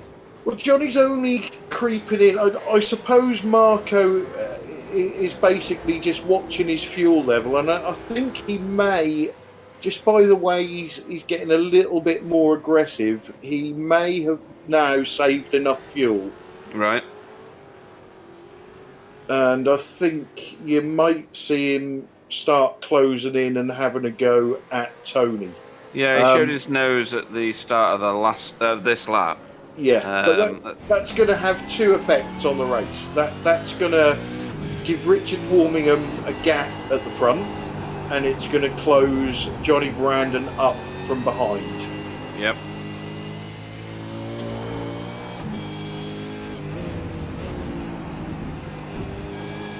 I tell you what, I'd not noticed that before, but they really want you to know it's a Holden when you're inside the car, don't they? Yeah. Well, Pete, if you remember, we had an update to the Ford people apparently didn't like the Mustang not being identified inside, so we got this huge Ford emblem on the dash now too. Right. Oh dear. It's all a bit childish, isn't it? Well, that's where the in-car entertainment screen is. I don't know if it's still like it on the real ones, but they used to have some sort of advert thing on it. Like moving pictures and stuff like that. And I used to think, how the hell are they not catching that out the corner of their eye whilst they're driving? Really? Yeah. Got Lord of the Rings playing or something like that. Takes tremendous concentration to put that totally out of your mind when it's flashing away over there. Mm-hmm. I can't even ignore the plane taking off at Daytona. Or Donington. Yeah. Or the balloons. Yeah. Yeah.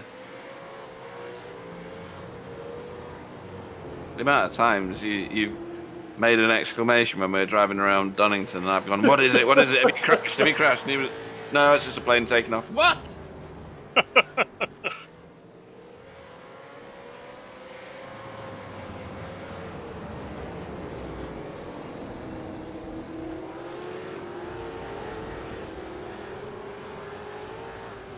So 38 minutes gone. So Jamie Wilson seems to have settled the ship in sixth position. Yep. He's got Rich Allsop chasing him down. Wayne Sanderson's down there in ninth at the moment. And he's not really setting the timing screens alight either. No, he's pretty far down. He must be having trouble with his vehicle after a crash, I guess. Who's that, Wayne? Yeah. Did he crash after he'd been pitted? He did, didn't he? Yeah. Well, you remember that big spin he had? Yeah, the too? massive one. Wonder if something happened there. Yeah, well, there weren't no damage from that, was there? No. It was just a melting tyre moment. Yeah, exactly. Melting moments. Do you remember those? Melting moments. No, I remember Okay. magic moments. No, there was another one, wasn't there? I don't know. I'm gonna have to Google that now.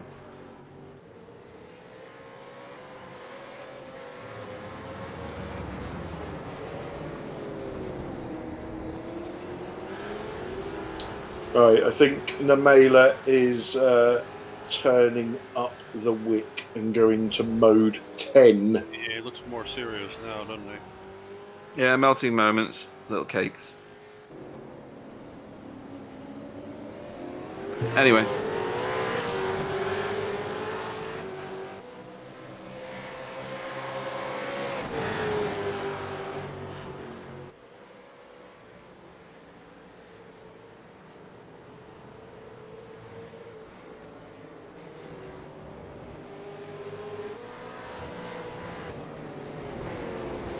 Marco's really on Tony now. In fact, these three are... Ooh, I think Tony's getting the hurry up from Marco, and he's showing his nose to Richard. But Rich Warmingham's a wily character, isn't he? Yeah, I think the only person rubbing their hands together is Johnny Brandon. Yep, he's closed this down. He's 1.5 seconds or less now behind Marco Namela. He's definitely visually closer. Yep. Yeah, he's like, come on, boys, keep battling, I'm almost there.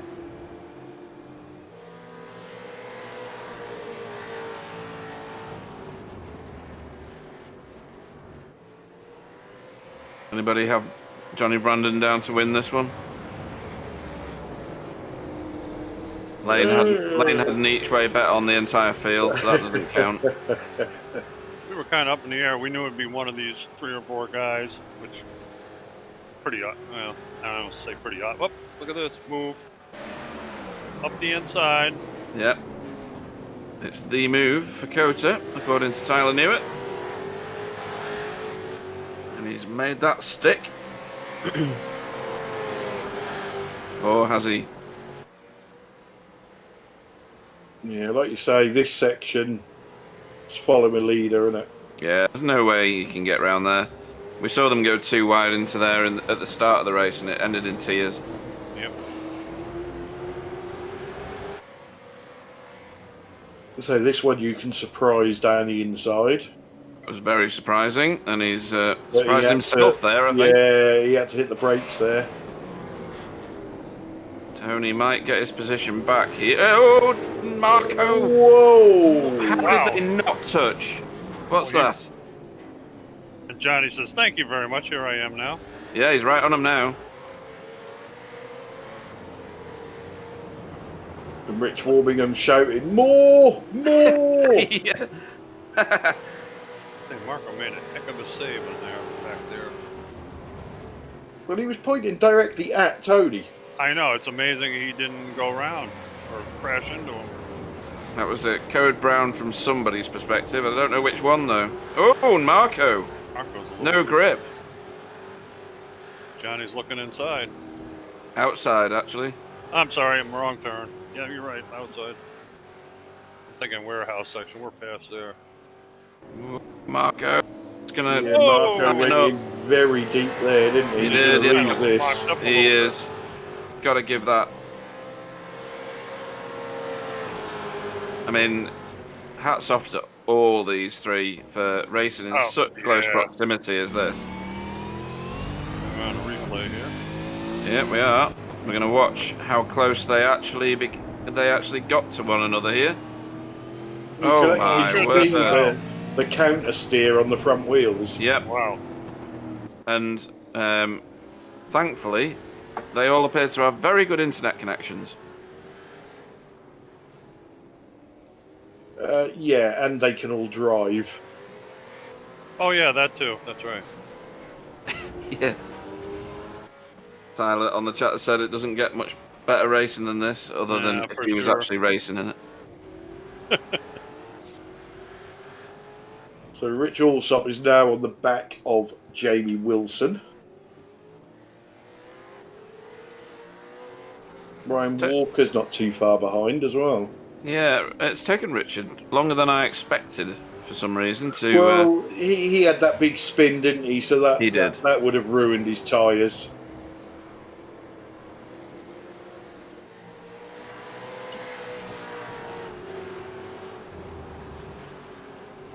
Where are we on the off tracks, guys? Oh, I'll go and find out. Won't be a minute. Because we could get close to the limit. What's our limit? 15, isn't it? Or is it 20? I don't remember. What's our limit, Clyde? I don't read the rules. I'm going to have a look at the rules and make sure Alright, I don't then. tell you any lies. Okay. Rich was very close there too. Back there just in time. Yeah, he had to lock his front wheels up, didn't he, to did. stop? Yep. That didn't help. It's 15. 15, right. So we've got. I'm not going to read the names out after what happened in that other race the other week. We got 1, 2, 3 drivers, all within 2 or 1 point of getting a pit lane penalty. Wow. And are any of those in the top 4? Nope. Right. And we have 15 minutes to go. That would be easy to get a couple more. In fact, all the top 4 are on the same amount of incident points. Wow.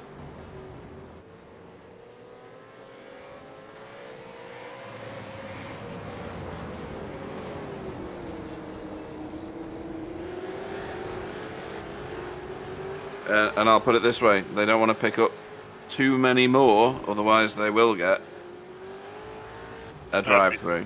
That would be disastrous at this point.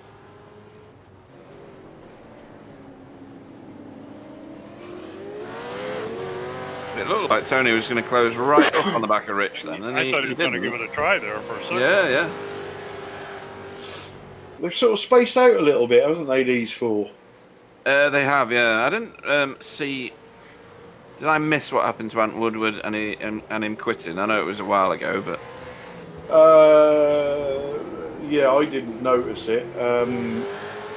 Although I think whatever it was involved a drive-through. Right. So whether that pushed him over the edge or not, I don't know. It did. He had 18 incident points when he finished, according to the iRacing screen, anyway. Ooh, wow. That was very, very close. Sure so was. Tony's certainly wanting past for the lead now, and here's Richard Allsop still giving plenty of attention. Is this a replay? No, this is just normal racing. So there's a lot of hamster comments coming on the chat, Pete. Yeah, it's from last night's Pete Bingham ate my hamster, if you remember.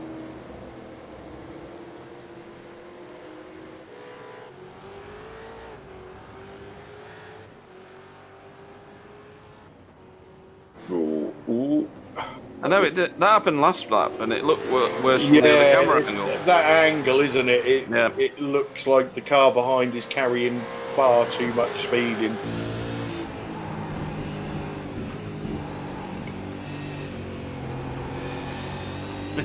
Got an apology on the chat for the hamster comments. No need to apologize. It's hilarious. Ooh. Turning right to turn left, really?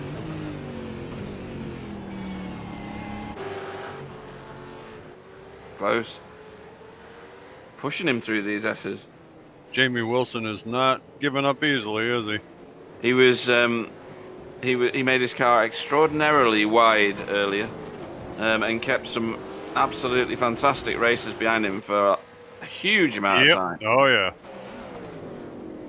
And he's going to carry on doing it here because he's going to get a better drive off that corner. Yeah, he did. Yeah, Ryan Walker's right up with him now, though. Ooh. Whoa.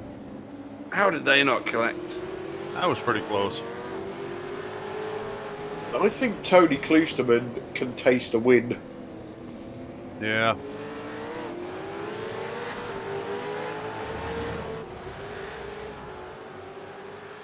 Sorry, what was that comment? I was reading the chat. I think Tony Kloosterman can taste a win. Yeah, I think any of these 4. I mean, look where we're at. We've got, what's that, 12 minutes to go? Really?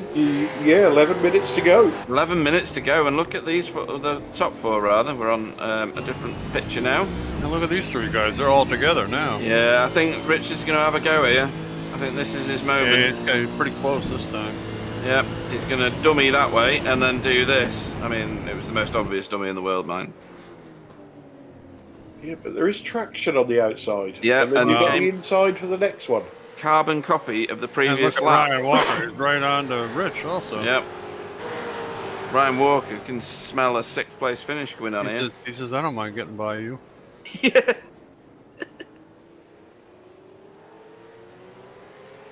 Tyler's got it worked out for Tony's strategy, or rather Tony's capability. He said Tony sets up well at the exit of the S's. If he doesn't get any wheel spin, he can get past Rich for the lead. Whoa! And I think he's right. Ooh, that was a very erratic bit of driving from Richard. I don't think it was erratic. It was get down the inside and see if Jamie gives it to me. Yeah, I suppose. But I don't think he knows Jamie like we do. No, true.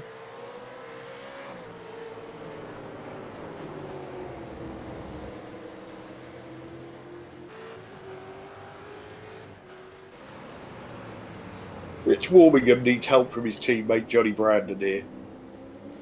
Yeah, and he's about to get it, I think. Yeah. Because Johnny's fully caught the two leaders now. Johnny is really pushing to get by Tony. And Tony's certainly giving the back of that Boy, these guys are holding some attention. These guys are in formation. Look at that. And Marco Nemello's closing up again. Oh, another wheel spin from Tony.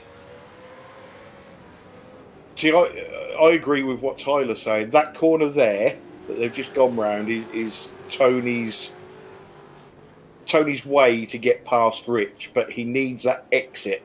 Yep. Back onto the GP circuit, and he keeps getting wheel spin there. And he's got a better line than Rich through that last section that they've just been through. This is warehouse section, isn't it, Bill? Yeah, warehouse.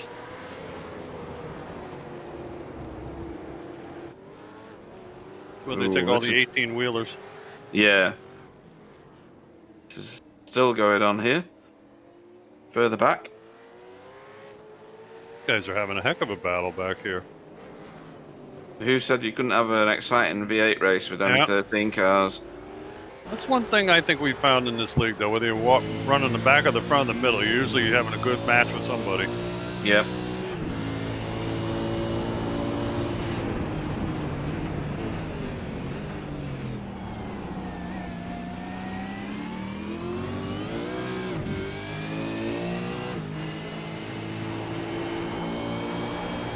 Tony appears to be right on Rich there, doesn't he? Yeah, he's having to gauge his gas input, that's for sure, with those tyres that are probably giving up a lot of traction now. I would think so. But this is where he needs traction. Yep. Yep. And he's not got it. Oh, Oh, baby. dear. He's going to end up giving up two positions, possibly. Let Johnny go by. Whoa. You know that Marco's there, he must do now. Johnny Brandon says thank you very much.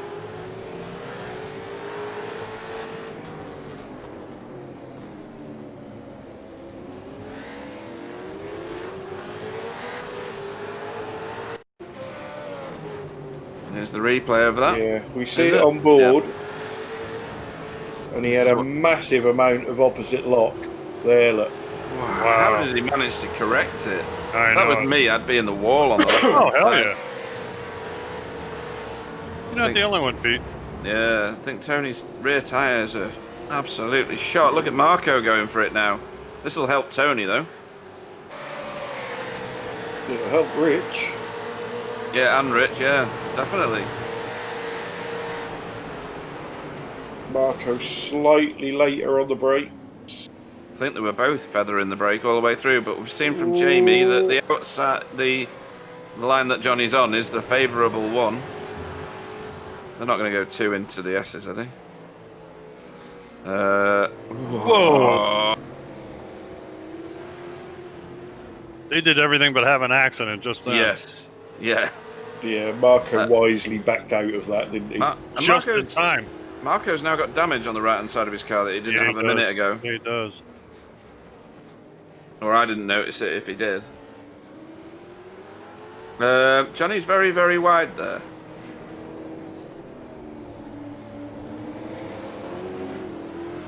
Well, Marco's offline in a bad way there. Oh, he's back on it now. Rich, just keep it up, boys. Keep it up. Yeah. He's running away to the bank with this one. Rich says, just 5 more minutes. Just 5 more minutes. And that is, folks, exactly what we've got.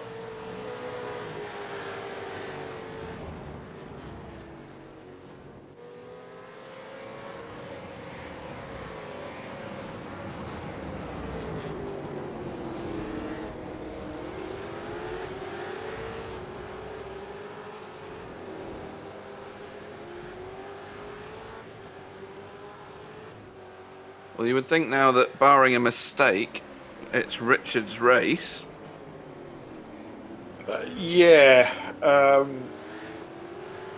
I think Marco's just going to carry on putting pressure on Johnny, isn't he? Which is sounds daft, but it's going to let Rich. Oh, Whoa! It's going to let Rich run away with it. Well, he's Yeah. lucky he caught that one. how did he catch it? I have no idea. He's an alien, I still say.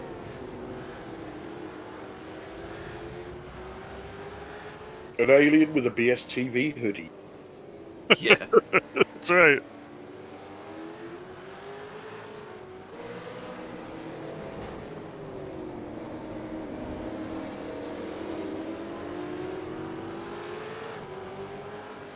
I think Tony wouldn't mind getting past Marco again. Not far away either.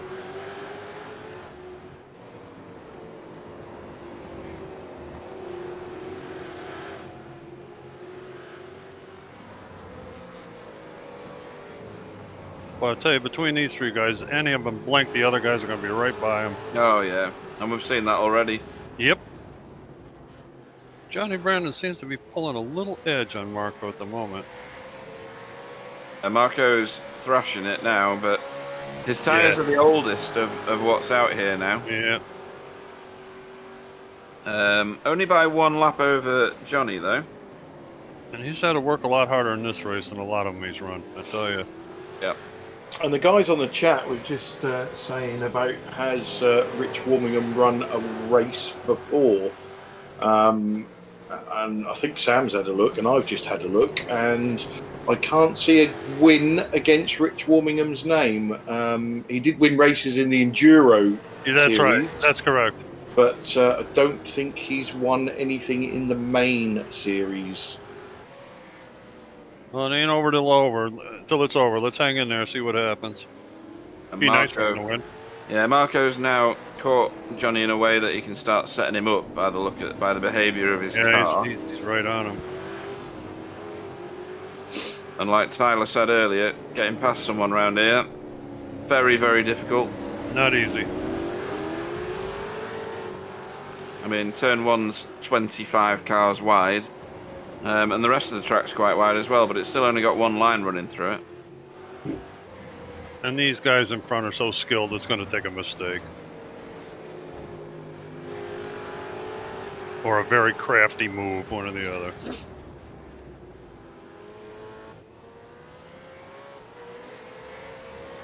Maybe the top of the hill, huh? Yeah, possible. I mean, if he's going to do it, he's only got this lap and probably 1 more, would you say, Clyde? Where are we? Johnny just moved inside on that one. I don't know Yeah, why I he think did that. this, I don't think this that was... will be the penultimate lap, won't it? I think I Rich think will so. cross the line to start another one.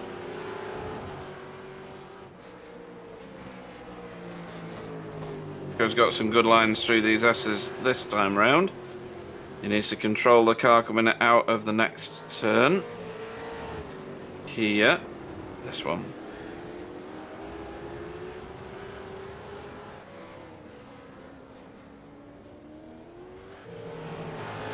Wow. It's Ryan Walker and Jamie. Still duking it out back here.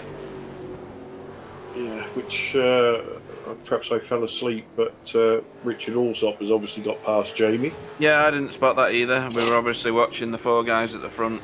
Or is it 3? I can't remember. Loads of them. 3. They're just up the 4. road from him a little bit. Yep.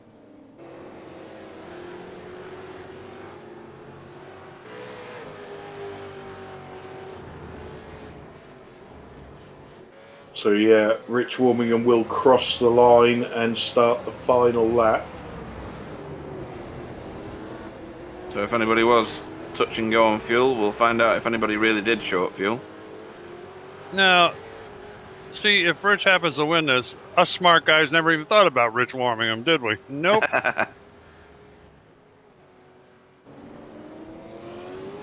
both Marco- Rich and... I'm sorry, go go on. ahead. No, Go go ahead. for it. I was going to say, both Rich Warmingham and Steve LaValle are up-and-comers in the XVR cars anyway. They're doing a pretty good job. Oh, without a doubt. They've improved immensely over the past few seasons. Which is now better than Johnny, right? Yep.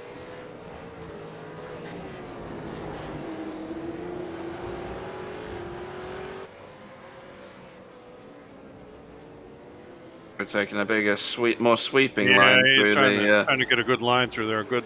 and he has done. This is going to be speed. interesting. Yeah. Oh, Uh-oh. Go on, right. Tony, go. That hurt. And Third Marco's place reset there, to the but I pit. think Steve LaValle is. Yeah, to me it looked like once Marco knew that wasn't happening, he did everything he could not to hit Johnny. Yes. And then is probably pretty disgusted with himself Yep. for causing Tony to have a collision, and has immediately quit. But that has gifted third place to Steve LaValle. All right. And well done, Rich Warmingham, on what we believe is your first win in the series. Tony's in the pits also.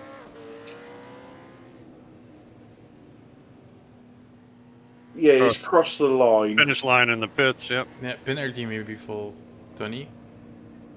Looking at Yes, the it would have incidents. been. No, he was on 11 incident points before, so that incident would have Yeah, given him. plus 4 is 15, so that's going to be a penalty for him. And as Lane has pointed out, a 1-2-3 for XVR. It is. Yep. So we're still waiting for Wayne Sanderson. There he is. Here it comes. And Nikolai Bogotyrev. Well, at least his internet connection held out today. Yeah. Always nice to have Nikolai racing. Good man. And, a ninth place finish. I know it's a short field, but it's a lot of points. You've got to be here to race it to get the points. So on my screen, I'm seeing that cars over 15 points are incident points are Marco Namela on 16, Tony on 15, who just did a drive-through, Ant Woodward on 18, and Nikolai Bogotyrev on 16. I've also got Johnny Brandon on 15. Ooh, so Johnny Brandon may get a time penalty. We'll have to wait and see when we get the official result. And yes, he did. Did he really?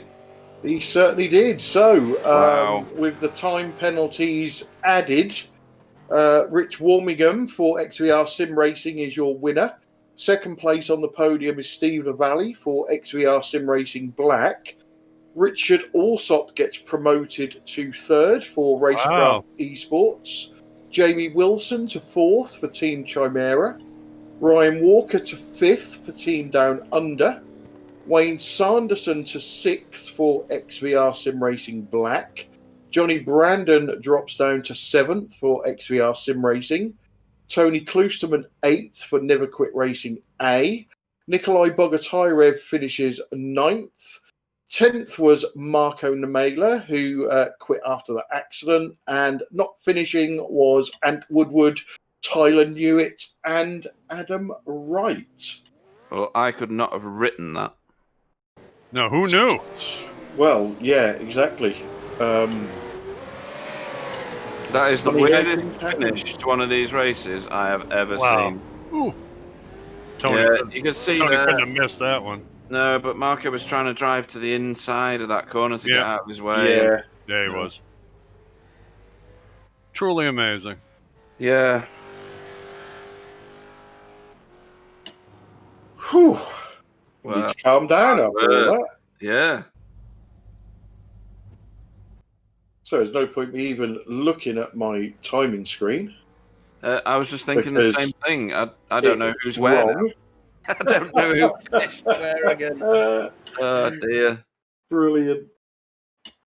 Right, I'm going to get the iRacing result up. That's what I'm going to do. Oh yeah, that's a good idea. Okay, so there's race 2. There's race 1. Now, I was hoping that Rich Warmingham was going to join us in the booth. There's no sign of him yet. Nope.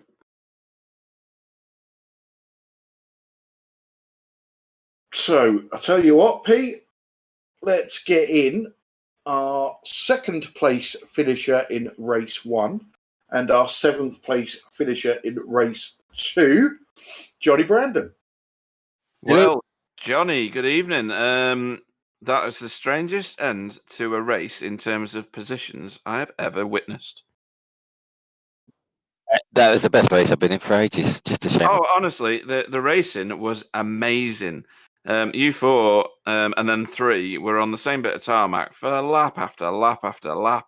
There was some door banging and some damage at the beginning, with you, Tyler, etc., coming together. But after the pit stops, and oh my word, hats off to you guys, because you were driving within millimeters of one another. Fantastic. Yeah, really enjoyable. Where did it put me? In the end, in it second, gave you in the second 7. race. Yeah, that's a Because shame. you ended up with over the penalty threshold. I was 15 when I had Yeah. 8 from that incident. Like Tony obviously did a questionable move on, don't know who it was, in front and went completely sideways, and I tried to avoid him and I broke. And then I think Marco went into the back of Tyler. Tyler went Well- into the back of me into the barrier, and it was 8 incursions straight Well, away. Tony got surprised by I should have just cleaned him out. Nikolai. Yeah, Tony got surprised by Nikolai and tried to get out of his way, and that put him right in your path. So you're right, you weren't going to avoid him. Oh, he just went up the inside of him, I think, into the second to last corner, didn't he? And just got it That's all right, yeah, that was touched the and got it low all sideways. And I just like, oh, avoid him, take my time, and then just bang from behind, which was Tyler. But I think Tyler got hit from behind him. He said it wasn't him. Yeah, Marco hit So yeah, Tyler, and then somebody hit Marco. And then, of course, I had no straight line speed, and I was just driving around that first. So I had to take a chance with the fuel, and that turned. So after the pit stop, I tried to catch, and then I could just see the queue up ahead, and I thought, just save fuel, save fuel, save fuel, save fuel. And I thought I'd done enough, and I hadn't by 2 corners. Right. Okay.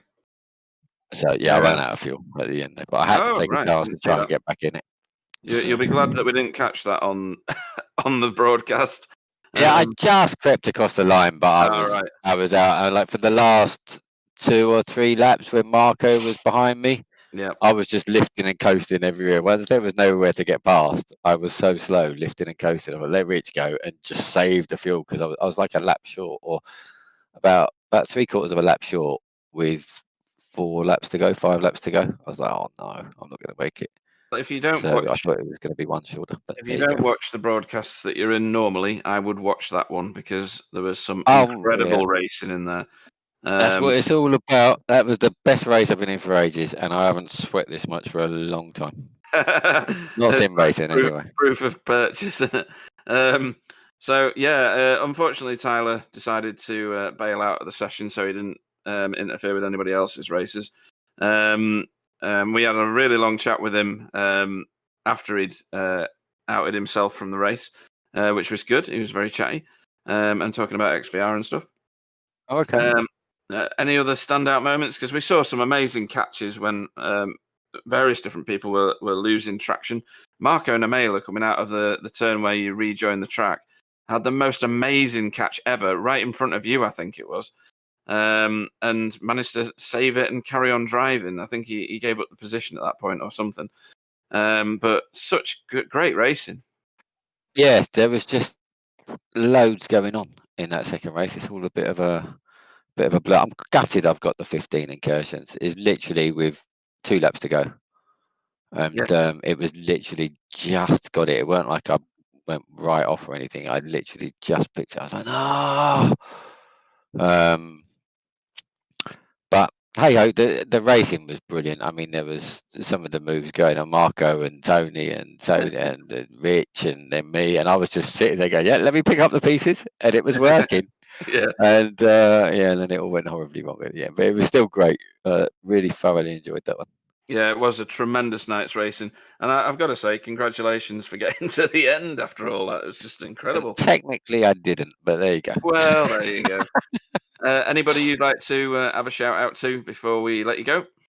Yeah, thanks to you guys for the broadcast, putting on the series, and Racetech, obviously, as the sponsor, and everybody else in the league, really, because it's without them, it's not this thing. It was great fun tonight. Really enjoyed that.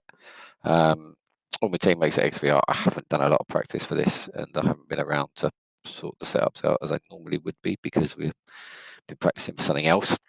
So it was a bit of arrive and drive. But if that's what arrive and drive's like, I'll do it a bit more often. It was great fun. We had Virtual Racing Association, Simortal, Host 365, JB Data Engineering. Thank you very much, guys. Yeah, brilliant stuff. And Thank you thanks very for much. Lane O'Connor for not being here. So it was quite a pleasant night. Thank you very much, Johnny Brandon. Okay, so whilst we've been talking to Johnny, we've had both of our race winners join the interview waiting room. So let's bring in our winner of race 1 and fellow BSTV commentator, Marco Namela. Welcome to the booth. Thanks. So let's talk about race 1. Fairly simple for you. Put it on pole. Slowly eked away from Johnny Brandon and everything under control. The qualify was bad for me. I only got that one lap, and every other I had a off track or slowdown or something. I couldn't improve that lap. And then race 1, I got pretty good launch, and then first 2 laps I just tried not to slide the car, and then I just went for it. And I pulled the gap on like 5 seconds, and then I didn't even. I was mostly watching the battle between Tony and Richard. Yeah. And then race 2, we've seen some of the best racing we've ever seen with you and Johnny and Tony and Rich. Probably some of the best saves that we've seen. Talk us through that battle, because it just went on lap after lap after lap after lap. Yeah, I should have not even been on that battle. If I didn't get the slowdown on, I don't know what lap was it, but if I didn't get that slowdown and let Rich and Tony by, I would have just walked away. Did you have the fuel to get to the end? Yeah. Right, okay. Because we noticed that your stop was a couple of seconds shorter than everybody else, so we was wondering whether you needed to save a bit of fuel. And then right near the end, it looked like, well, I'll let you describe it, but to me, it looked like you was going to make a move on Johnny, realised it wasn't going to happen, locked the car up, looped it, tried to get out of the way. Tony crashed into you, and you was that upset you just quit. Yeah, I got the drive-through from the Forex, so I just, and also there was cars coming. I just thought if I just quit quickly, I don't cause any more wrecks. And the incident, I held the inside there, and I saw Johnny go a little bit inside, and I got just scared, and I jumped on the brakes too hard. If I just ran normally, I think Johnny would have easily given me the room and even held the outside. But yeah, that was just me getting scared, and Tony had no chance of avoiding me because I was blocking like 2/3 of the track. So yeah. Yeah, I say it looked to us like you really tried to get out of the way by trying to gun it for the inside, but Tony was just too close behind. But like I say, mate, that battle with you four was absolutely fantastic. We've got plenty more interviews to do. So before we let you go, anybody you'd like to thank? Richard had a really great race 1. I don't know about the race 2 yet. I didn't see the results. But yeah, he actually got 3rd in race 2 after the post-race time penalties. Oh, okay, that's nice. So like two third positions for Richard. Yeah, he decided to come back on the trickiest track of the calendar and yeah, and managed to do those kind of results. That was a great run from Richard. Yeah, and thanks you guys, Racetech, and all the drivers that joined the race. And thanks. Excellent. Well, thanks for joining us in the booth, and congratulations on winning race 1, Marco Namela. Thank you.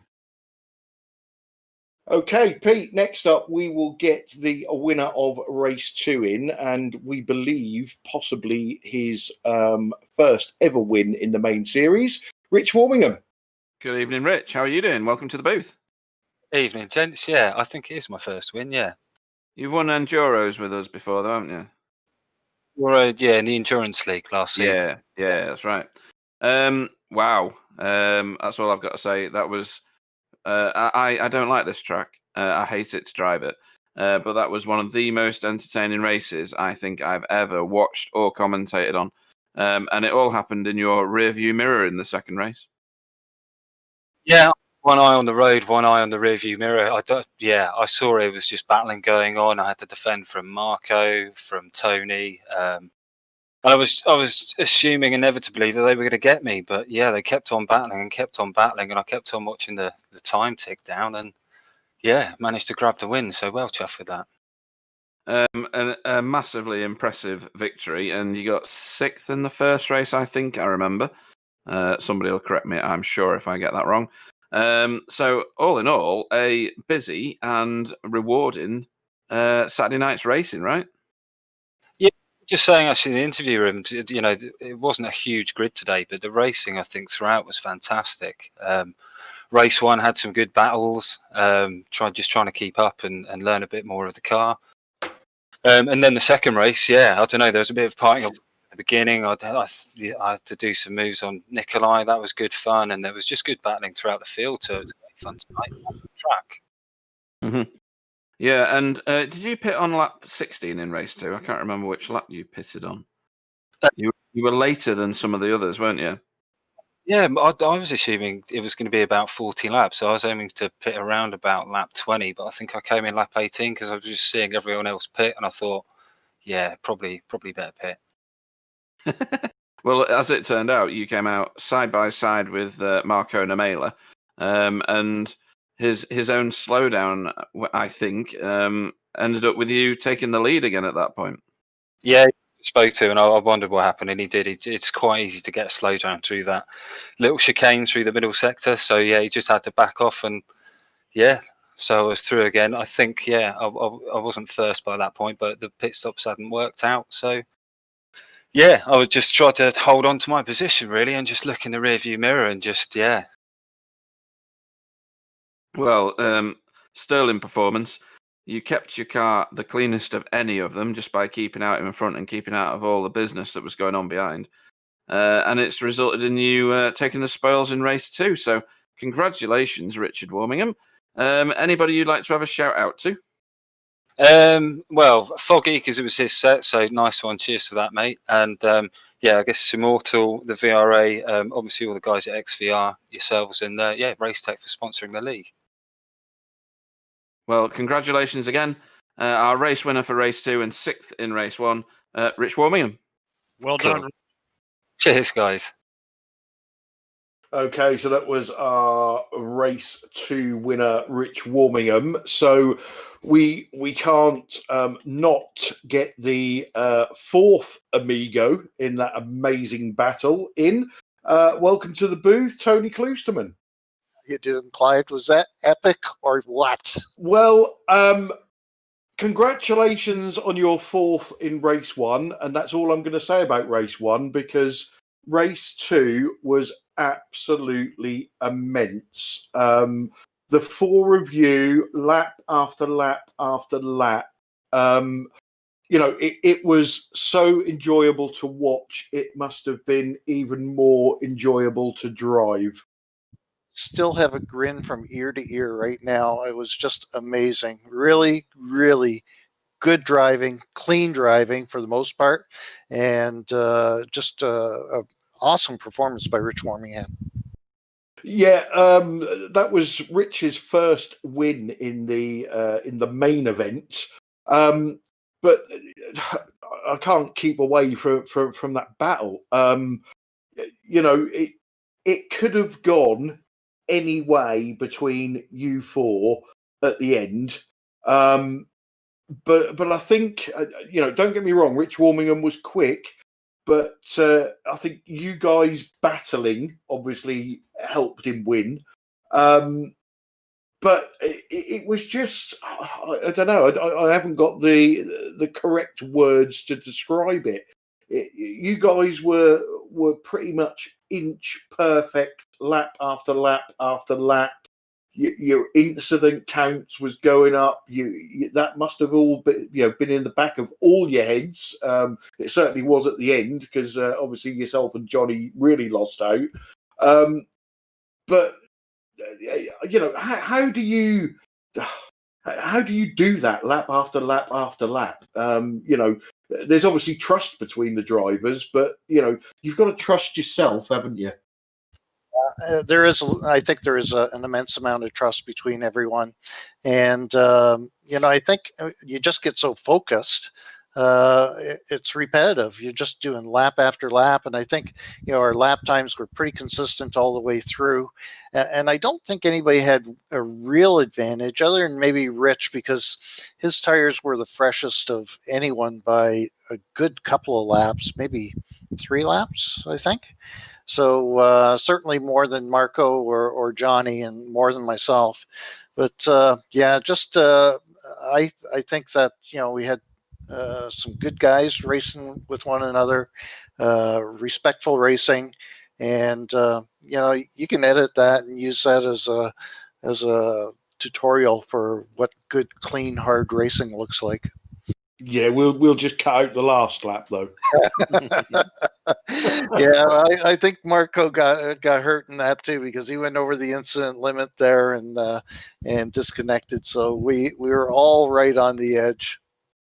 Yeah, and obviously for you that took you over the top, and obviously we see you driving down pit lane to finish. I think you actually came across the line in 4th, but it dropped you down to 8th after your time penalty. But that was absolutely fantastic. We said at the start, and once Tyler dropped out, we got him in for an interview.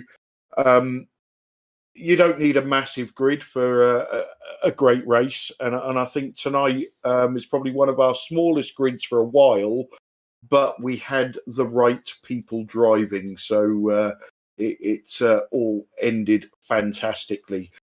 So before we let you go, Tony, anybody you'd like to have a shout out to? All my fellow competitors, because it was just that was so much fun. I don't think I've had that much fun in a V8 race in a long time. So congrats to everybody in the race. Simability, our teammates, Never Quit Racing, Racetech for sponsoring our league. Without them, this wouldn't be possible. And I hope everybody enjoyed it. Thanks for the broadcast, guys. Excellent. Thanks for joining us in the booth as usual, and thanks for putting on a really exciting race 2 for us, Tony Klusterman. Take care, guys. Okay, Pete, 2 to go. So next up, I will bring in Jamie Wilson, who finished 10th in race 1 and was promoted up to 4th in race 2. Good evening, Jamie. Welcome to the booth. Hello, good evening.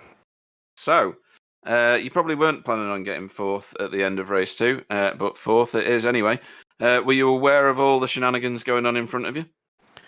No, not really. I mean, I saw the pit stop, or entry down the pit lane of Tony, and I thought, he's probably run out of fuel or something. I didn't think. I heard afterwards somewhat what happened in the happiest waiting room I think I've ever been in. Yeah. In terms of if you don't normally watch the broadcast back, I'd watch that one because the 4 guys at the front were duking it out for a million laps. I lost count.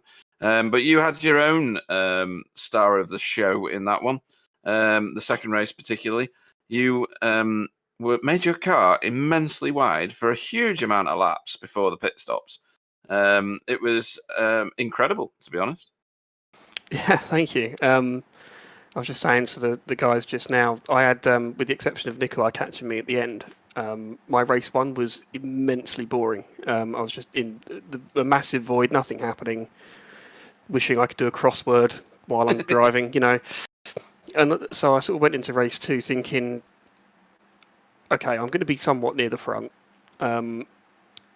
Chances are, Tony and Johnny and Mark are all just going to come straight up the field, and I could either kind of, pick my battle and sort of facilitate and just go back into that void for another 50 minutes.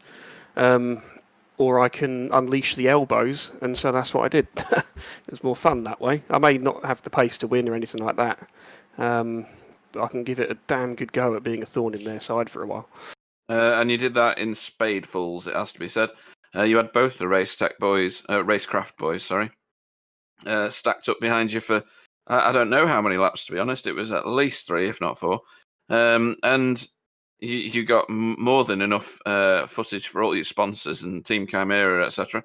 So fantastic job. Any other particular standout moments? No, I mean that whole first half of the race was a bit of a blur, to be honest. I made 2 mistakes in that race that were sort of notable, which is me locking up into turn 1 in the first place to lose the lead, and I did the same thing into the Grand Prix track turn 10, the end of the long straight after the chicane in this case. The same thing to let Richard Allsop by at the end. I'm just kind of kicking myself over that. But no, otherwise it was a fantastic race. The only sort of downside, I suppose, was there was an incident at the end of that one, which was just an unfortunate event with Adam Wright. I think I was just completely in his blind spot. He wouldn't have been able to see that I was making a move. So it was unfortunate that sort of took those guys for, I don't know where they ended up, but they spat them out of the field where they were. So I was kicking myself a little bit over that, because although the move was on, it was a little bit clumsy on my side. So that was a bit of a dampener on it. But yeah, I really enjoyed that race. It was fantastic. I'm knackered. And yeah, looking forward to watching the broadcast back, because evidently the second half was just as interesting as the first half, a bit further up the road. So. Oh, it was. You'll be well impressed with what you see from your own footage and from other people's. It's been a fantastic night all round. Anybody you'd like to have a shout out to before we let you go? You guys, as always, and just the field, because it's only because there's this kind of implicit trust amongst this group of guys that we can race that way. This isn't necessarily the sort of thing you'll find on the general service. That's the appeal of the league. So that was borne out today, and everyone on the grid today, and there's a load of others that weren't here today, but I'd also lump in the same category, are all just fantastic drivers, and it's a pleasure to race them. Excellent stuff. Well, thank you very much, Jamie Wilson. Cheers, guys. Okay, then, last but not least, we will bring in fellow BSTV commentator Ryan Walker. Welcome to the booth. Good evening, guys. So tonight you join us as a driver rather than a commentator. Race 1 didn't really set the field alight, but you still got a 9th position. And then we see rather a lot of you, or a lot more of you, in race 2, especially with the battle going on with Richard, Jamie, and yourself. And ultimately, with the penalties for some of the front runners, you got a 5th position. So you'll take that, I'm sure. Well, it's really, I thought I was 7th, because when I crossed the line, my relative said I was 7th. But yeah, you was 7th, but Johnny Brandon and Tony Klosterman managed to push themselves over the incident limit, so they got iRacing time penalties added, which dropped them down and promoted you up to 5th. Happy days, I'll take that. It's that was a good battle I had with Jamie and Richard for the last half of the race. I was quite surprised, because they were pulling away at one point, and then all of a sudden I managed to reel them back in. So yeah, it was an awesome battle. I really enjoyed that, and could have got Jamie at the end, but I ended up running wide in turn 1. But 5th place, I'll still take that at the end of the day. Yeah, we sort of said on the broadcast, we looked at the Jamie and Richard battle a couple of times, and you weren't in the shot, and then we flicked back to it at some point, and I can remember saying, oh, and Ryan Walker's catching them up as well. And then the next time we went back to it, you was literally right on them. But we were trying to decide whether you was gonna sit and wait and see if those two had an accident, or if Richard opened the door for you to follow him through on Jamie, or whether you was just going to go for it. We wasn't quite sure which way that battle was going to go. Yeah, my plan for in that big battle was kind of not do anything, like not make a move straight away. It was just see how it pans out and see if I could stay with them. Managed to keep them in sight and got close to Jamie headed into the last lap, and like I say, and made a move, but ended up locking up and into turn one and running wide. But yeah, it's still two top 10 finishes and points in both races. So yeah, I'll happily take that. And yeah, and I think more importantly for you, more seat time, more confidence, more laps in the car. We all know how long this car takes to learn. It's not one that you can just jump in and drive. So, how are you finding it now? Now that you've come back, are you starting to get to grips with it, or are you still finding it a bitch? Yeah, it's a good description, that but yeah, I'm starting to get comfortable with it now. I still need to find a little bit of pace, but the Tony Clusterman sat down with me. I think it was last week or the week. Yeah, I think it was last week at Phillip Island. He sat down and watched me, and just he was watching to see if there's anywhere I could improve. And yeah, Tony Clusterman was a big help. So yeah, I have to give a shout out to him and a thank you. And Le Mans in a fortnight's time, will you be there for that one? Oh yeah, I love Le Mans. It's one of my favourite tracks, as everyone knows. Not because just because of the 24 hours of Le Mans, but it's just one of those tracks that I could lap around, and I'm looking forward to racing around there with the V8. Excellent. Well, before we let you go, Ryan, anybody you'd like to thank? Yeah, first of all, for you guys for putting on the broadcast, and the people behind the scenes that make the leak happen, and yeah, everyone else that turned up tonight as well. It's just a shame that we never had a bigger turnout because of some people were saying they didn't like the track. But yeah, that's I guess that they've got no cojones, I guess. Yeah, there is that. And what I would say to everybody is if you don't think you can have decent racing with a small field, watch race 2 on the broadcast. It was absolutely phenomenal. Well, Ryan, thanks for joining us in the booth. And, we will see you on Wednesday. Very much. Look forward to being on the booth on Wednesday. Excellent. Congratulations on your results, Ryan Walker. I should actually call him Brian because he keeps calling me Clive. That's hilarious. I'm going to start that. Right. So, guys, I don't really know. How do you sum that up? You can't, can you? Race 1 was an Amela masterclass, which we've seen on many occasions, and race 2 just blew my head away. The accuracy and the trust and everything else, all the superlatives that go with it. I just can't think of them. There isn't enough to describe it. Anything you can say about it, Pete? Yeah, my eyeballs dried up because I didn't dare look away from the screen in case I missed some other amazing driving. My throat's now sore from talking over it for so long, and that's generally a sign of a fantastic race when you're sat in a broadcast booth.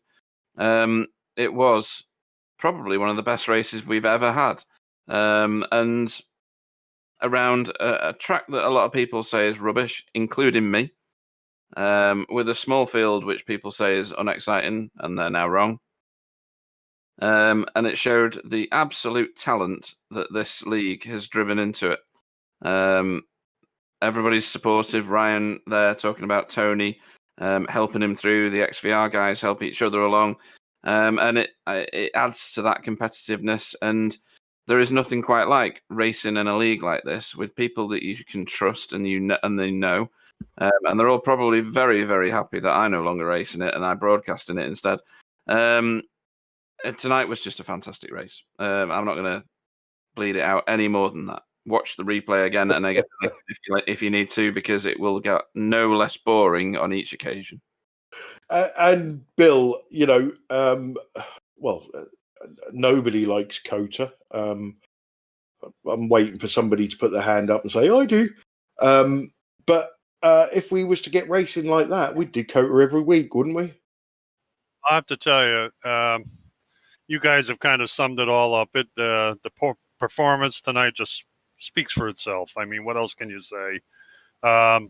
COTA gave a very unbelievable stage for this wonderful epic battle that we had. Really, I'm like Pete. I'm just blown away. The performance was excellent by all the guys. Even though the numbers were small, it was absolutely fabulous. Just like you said, I heard you hemming and hawing there, Clyde. What else can you say? It was just fantastic. Has to be top 1 or 2 races we've had, no doubt. So what else can I say? We're glad whoever showed up. You made a hell of a show, and we had a heck of a lot of fun. Yeah, and Sam, one of those broadcasts where, thankfully the cameras were concentrating more on the epic battles than the crashing. Yeah, true. And I was still busy, by the way. But yeah, not mentioning that. You're never busy. It was great fun. The race too was just amazing, and I'm glad for Rich. He got the win at the end, because that was just brilliant racing from these 4, and also the other at the back, which I'm sorry, but yeah, the battle at the front was just so intense, and for once we've got a real battle at the front, so yeah, we really had to show this one. Yeah, and just to touch on that, on Rich Warmingham's first victory, if you got a chance of winning a race, you wouldn't want Tony Kloosterman, Marco Namela, and Johnny Brandon stacked up behind you, because the odds of you then winning that race are pretty much 0. Yeah, and I only had George McLay when I won mine, and it was already too much. So yeah, Rich keeping it up with Tony, Johnny, and Marco behind him was great, really great. Yeah, I don't think we're ever going to hear the last of Sam's one and only race victory in 1958. I'm not racing anymore. Let's let him have his moment of glory. Well, look, I'm not going to say anything else about tonight's racing. All I can say is, watch the broadcast, watch it again, and that's how it should be done. So, coming up on BSTV, Wednesday night, we will be at Laguna Seca, WeatherTech Raceway, and all the other numerous names that it's got, for the BSTV GT4 League. We have confirmed that Ryan will be helping us out with the broadcast, which has freed Pete up to drive. So I'm sure that's going to more than double our viewers to see whether Pete can do more than 1 lap. It's going to be epic. And then, gents, we're going to get to know Le Mans very well. We're going to where are we going to Friday night? Friday night we are going to Belle Isle with the official V8 supercars. And I can't drive the track, but I love the track, and it's one of those tracks that anything can happen. So we don't want to miss that. And then next Sunday, we're back in VRA GTCC action from Le Mans, which incidentally is where the Racetech V8ESC goes in a fortnight's time as well. So, like I say, we'll get to know Le Mans very, very well. So all that is coming up on BSTV. Make sure you give the video a like. Make sure you subscribe to us on YouTube. And make sure you follow us on Facebook, and that way you will never miss one of our super duper exciting cosmic broadcasts. I'd like to thank all the drivers that showed up today and proved that you can have fantastic races with a smaller field. Everybody that contributed on the chat, Racetech for sponsoring the series, Bill, Sam, and Pete for joining me in the booth. I shall say good night now. Hopefully you can all hear Pete typing away. I think he's ordering another dress. I shall say good night.